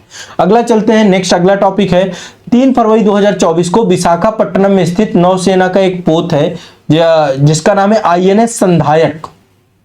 ये एक सर्वेक्षण पोत है आपका। ठीक है, 3 फरवरी 2024 को विशाखापट्टनम में स्थित नौसेना का पोतगा, ठीक है, एक समारोह आयोजित किया गया और INS संधायक को भारतीय नौसेना में शामिल कर लिया गया। इसको बनाया किसने? Garden rich ship builders engineering limited के द्वारा बनाया गया है। Garden rich ship builders engineering limited के द्वारा इसको बनाया गया है। ये एक सर्वेक्षण पोत है, सर्वे करने वाला पोत है और ये पहला पोत अभी आया है। टोटल 4 पोत आपके बनने हैं। INS संधायक आ चुका है, INS संधायक के बाद INS निर्देशक आएगा, INS इच्छक आएगा और INS संशोधक आएगा। ठीक है, ये चारों पोत आपके बन रहे हैं जिसमें पहला आपका नेवी के पास भेज दिया गया, नौसेना को दे दिया गया है INS संधायक। ये आपका एक सर्वेक्षण पोत है, सर्वे पोत है, ध्यान रखिएगा। इसके बाद आपका INS निर्देशक, INS शिक्षक, INS संशोधक, ये 4 और आएंगे। इसके बाद एक INS इम्फाल भी भारतीय नौसेना में अभी शामिल किया गया है। ठीक है, ये पहला युद्धपोत है जिसका नाम उत्तर पूर्व के किसी शहर के नाम पे पड़ा है। आज तक अभी नॉर्थ ईस्ट के शहर के नाम पे कोई पोत नहीं था। विशाखापट्टनम वगैरह, INS विशाखापट्टनम में सब साउथ वगैरह के नाम पे काफी थे। तो पहला पोत है जिसका नाम नॉर्थ ईस्ट के किसी पोत के नाम पे पड़ा है। ठीक है, और इस परियोजना के तहत जो है कई सारे पोत आपके बनाए जा रहे हैं। तीसरा युद्ध पोत है, पहला तो INS विशाखापट्टनम बनाया गया था, दूसरा INS मुर्मू गोवा बनाया गया, तीसरा INS इम्फाल है और INS सूरत अभी आना बाकी है। तो सारे शहरों के नाम पे ही है, विशाखापट्टनम, मुर्मू गोवा, गोवा में पड़ता है आपका ये बंदरगाह है, और इसके बाद INS इम्फाल हो गया, INS सूरत हो गया आपका। ठीक है, तो ये आपका जो है कुछ डिफेंस सेक्टर से जुड़ी हुई महत्वपूर्ण खबरें थी। अगला चलते हैं, COP28 जलवायु परिवर्तन, कॉन्फ्रेंस ऑफ पार्टी 28, संयुक्त राष्ट्र जलवायु परिवर्तन शिखर सम्मेलन हर वर्ष होता है आपका। इसका आयोजन इस बार दुबई UAE में किया गया था, COP28 का 2023 में। इसका उद्देश्य क्या है? जलवायु परिवर्तन की चुनौतियों का समाधान करना। जो ग्लोबल वार्मिंग है, जो चुनौतियां हैं आपकी जलवायु परिवर्तन को लेकर, उसका समाधान करना, जिसमें ग्रीन हाउस गैसों के उत्सर्जन को कम करना, जलवायु परिवर्तन के लिए वित्तीय संसाधनों को जुटाना, इन सब को लेकर के काम करना। ठीक है, तो COP28 का आयोजन कहां हुआ था? दुबई में। ध्यान रखना, इससे क्वेश्चन बनेगा, इससे क्वेश्चन पूछा जाएगा। ठीक है, और जलवायु परिवर्तन के लिए वित्तीय संसाधन उपलब्ध कराना 2050 तक शुद्ध। अब इसमें क्या क्या बातें हुई, क्या क्या उपलब्धियां हुई? पहली बात इसमें हुई कि 2050 तक शुद्ध शून्य कार्बन उत्सर्जन का लक्ष्य है, कि पूरे विश्व का वैश्विक शुद्ध शून्य कार्बन हो जाए, 2050 तक ये लक्ष्य रखा गया है। साथ ही प्रथम वैश्विक स्टॉकटेक पर सहमति हुई है, वैश्विक स्टॉकटेक पर सहमति हुई है। ग्रीन हाउस गैसों के उत्सर्जन में वर्ष 2019 के स्तरों की तुलना में 2030 तक 43% की कटौती करनी है, यानी ग्रीन हाउस गैसेस में कटौती करनी है। 2019 के स्तर की तुलना में 2030 तक जो है कितना परसेंट? 43% कमी करनी है। वैश्विक तापमान को 1.5% तक सीमित करना है, वैश्विक तापमान 1.5% से ज्यादा ना बढ़े, वहीं तक इसको रोक देना है। नवीकरणीय ऊर्जा को तिगुना करना है, परमाणु ऊर्जा को 3 गुना करना है। नवीकरणीय ऊर्जा, परमाणु ऊर्जा, इनको 3 गुना करने की घोषणा है। और विश्व बैंक की देखरेख में एक हानि एवं क्षति कोष को बनाया गया है। ठीक है, एक लॉस एंड डैमेज फंड आपका बनाया गया है वर्ल्ड बैंक के उसमें, तो एक ये भी आपका इसके अंतर्गत बनाया गया है। इससे पहले COP27 2022 में शर्म एल शेख में हुआ था, मिस्र में। ठीक है, ये भी ध्यान रखिएगा। क्लियर है, स्पष्ट है? COP27 आपका शर्म एल शेख में, मिस्र में हुआ। अगला चलते हैं गुप्तेश्वर वन। ये उड़ीसा में वन है आपके। गुप्तेश्वर वन कहां पर है? उड़ीसा में। तो 9 फरवरी 2024 को उड़ीसा सरकार के द्वारा एक अधिसूचना जारी की गई और उस अधिसूचना के तहत जैव विविधता विरासत स्थल घोषित किया गया। किसको? गुप्तेश्वर वन को। तो गुप्तेश्वर वन बन चुके हैं जैव विविधता विरासत स्थल। अभी उड़ीसा सरकार के द्वारा इसको जो है घोषित किया गया है और इस प्रकार से भारत में टोटल 45 जैव विविधता विरासत स्थल हो चुके हैं। ये उड़ीसा का चौथा जैव विविधता विरासत स्थल था गुप्तेश्वर वन। ठीक है, तो एक तो ये ध्यान रखिएगा। भारत में टोटल अब 80 रामसर संधियां स्थल हो चुके हैं। टोटल कितने हो चुके हैं? 80 आर्द्र भूमि हो चुकी हैं भारत में, जो कि रामसर कन्वेंशन के तहत घोषित है। तो आर्द्र भूमियां जो है रामसर, अभी समय के अनुसार आप सभी जानते हैं, जो दलदल होता है, स्थल और जल के बीच का संक्रमण भाग, नमी युक्त भाग, जहां पानी भरा रहता है, जल का जमाव रहता है, दलदली क्षेत्र होता है, उसको हम आर्द्र भूमि कहते हैं, नमी युक्त भूमि कहते हैं। ठीक है, तो जिन क्षेत्रों में जल भरा होता है ना, दलदली क्षेत्र होता है, इनको आर्द्र भूमि के रूप में परिभाषित किया गया है। तो 31 जनवरी 2024 को केंद्रीय पर्यावरण एवं जलवायु परिवर्तन मंत्रालय के द्वारा एक विज्ञप्ति जारी की गई और उस विज्ञप्तियों के तहत 5 आर्द्र भूमियों को रामसर स्थल सूची में शामिल किया गया है। ठीक है, जिसमें से पहला है अंक समुद्र पक्षी रिजर्व, कर्नाटक की है। ये 5 की पांचों साउथ की है, मैं टोटल 5 बता रहा हूं। ठीक है, पहला है अंक समुद्र पक्षी रिजर्व, कर्नाटक। दूसरा अगनासनी एस्चुरी, ये भी कर्नाटक की। अगनासनी नदी आपकी जब अरब सागर में मिलती है तो एस्चुरी बनाती है, तो अगनासरी एस्चुरी, इसको भी किया गया है। मगधी केरे संरक्षण रिजर्व, ये भी कर्नाटक का है। इसके बाद कराईवेट्टी पक्षी अभ्यारण्य तमिलनाडु का है और लॉन्गवुड सोलर रिजर्व, ये भी तमिलनाडु का है। तमिलनाडु के 2 हैं, कर्नाटक के 3 हैं। फिर से एक बार मैं आपको बता देता हूं। अंक समुद्र पक्षी संरक्षण रिजर्व कर्नाटक, कराईवेट्टी पक्षी अभ्यारण्य तमिलनाडु, अगनासनी एस्चुरी कर्नाटक, मगधी केरे संरक्षण रिजर्व कर्नाटक, और इसके बाद आपका जो है लॉन्गवुड सोलर रिजर्व आपका कर्नाटक। ठीक है, भारत में सबसे ज्यादा रामसर स्थल तमिलनाडु में ही है, 16 रामसर स्थल है। दूसरे नंबर पे उत्तर प्रदेश है, 10 है यहाँ पे। ठीक है, और एक चीज और ध्यान रखिएगा, जो पिछला बजट था आपका 2023-24 का बजट था, उसमें अमृत धरोहर योजना प्रारंभ की गई थी। अमृत धरोहर योजना की घोषणा की गई थी और यह घोषणा आर्द्र भूमियों के इष्टतम उपयोग को बढ़ाने के साथ साथ जैव विविधता, कार्बन स्टॉक तथा पर्यावरण पर्यटन को बढ़ाने के उद्देश्य से अमृत धरोहर योजना प्रारंभ की गई थी। तो अमृत धरोहर योजना भी आपकी आर्द्र भूमियों के संरक्षण के लिए सेंट्रल गवर्नमेंट के द्वारा प्रारंभ की गई है। टोटल 80 रामसर स्थल हो चुके हैं, ध्यान रखिएगा, मैंने नाम बता दिए। अगला चलते हैं, अभी जो है जनवरी 2024 में पेंच बाघ अभ्यारण्य मध्य प्रदेश और महाराष्ट्र तक विस्तृत है। मध्य प्रदेश में है और महाराष्ट्र तक थोड़ा इसका विस्तार है। तो पेंच बाघ अभ्यारण्य में भारत की पहली डार्क भारत की पहली डार्क स्काई पार्क घोषित किया गया इसको, किसको? पेंच बाघ अभ्यारण्य को। यहां पर एक रात्रि वेधशाला स्थापित की गई है। यहां पर क्या किया गया? एक वेधशाला स्थापित की गई है और इस वेधशाला में खगोल विज्ञान से जुड़ी हुई चीजों को इस्टेब्लिशमेंट किया जा रहा है। उसका खगोल विज्ञान से जुड़े हुए शिक्षा और अनुसंधान को बढ़ावा दिया जाएगा और इसमें जो है आपका जो भी खगोल विज्ञान से जुड़े हुए लोग हैं वो इसका जो है लाभ ले पाएंगे, साथ ही प्रकाश प्रदूषण इन सब चीजों को खत्म करने का भी प्रयास करेंगे। तो एक आपकी डाई स्कार जो है ये पूछ ले, ध्यान रखिएगा, भारत का पहला डार्क स्काई पार्क कहां बनाया गया है? पेंच बाघ अभ्यारण्य में, जो कि मध्य प्रदेश और महाराष्ट्र में आपका स्टैब्लिश है। ठीक है, भारत के शीर्ष 5 प्रदूषित शहरों की बात करें, एक आपकी अभी रिपोर्ट आई है, जिस रिपोर्ट के तहत, ये रिपोर्ट किसने जारी की है? CREA के द्वारा जारी किया गया, एक स्वतंत्र अनुसंधान संगठन है CREA, इसके द्वारा भारत के 5 प्रदूषित शहरों की सूची दी गई है, जिसमें सबसे प्रसूदित है आपका बर्नीहाट। बर्नीहाट कहां पड़ता है? मेघालय में। तो बर्नीहाट सबसे प्रदूषित शहर है मेघालय में। दूसरे नंबर पे है बेगूसराय, ये बिहार का है। तीसरे नंबर पे ग्रेटर नोएडा है उत्तर प्रदेश का। चौथे नंबर पे श्री गंगानगर राजस्थान और 5वें नंबर पे छपरा बिहार।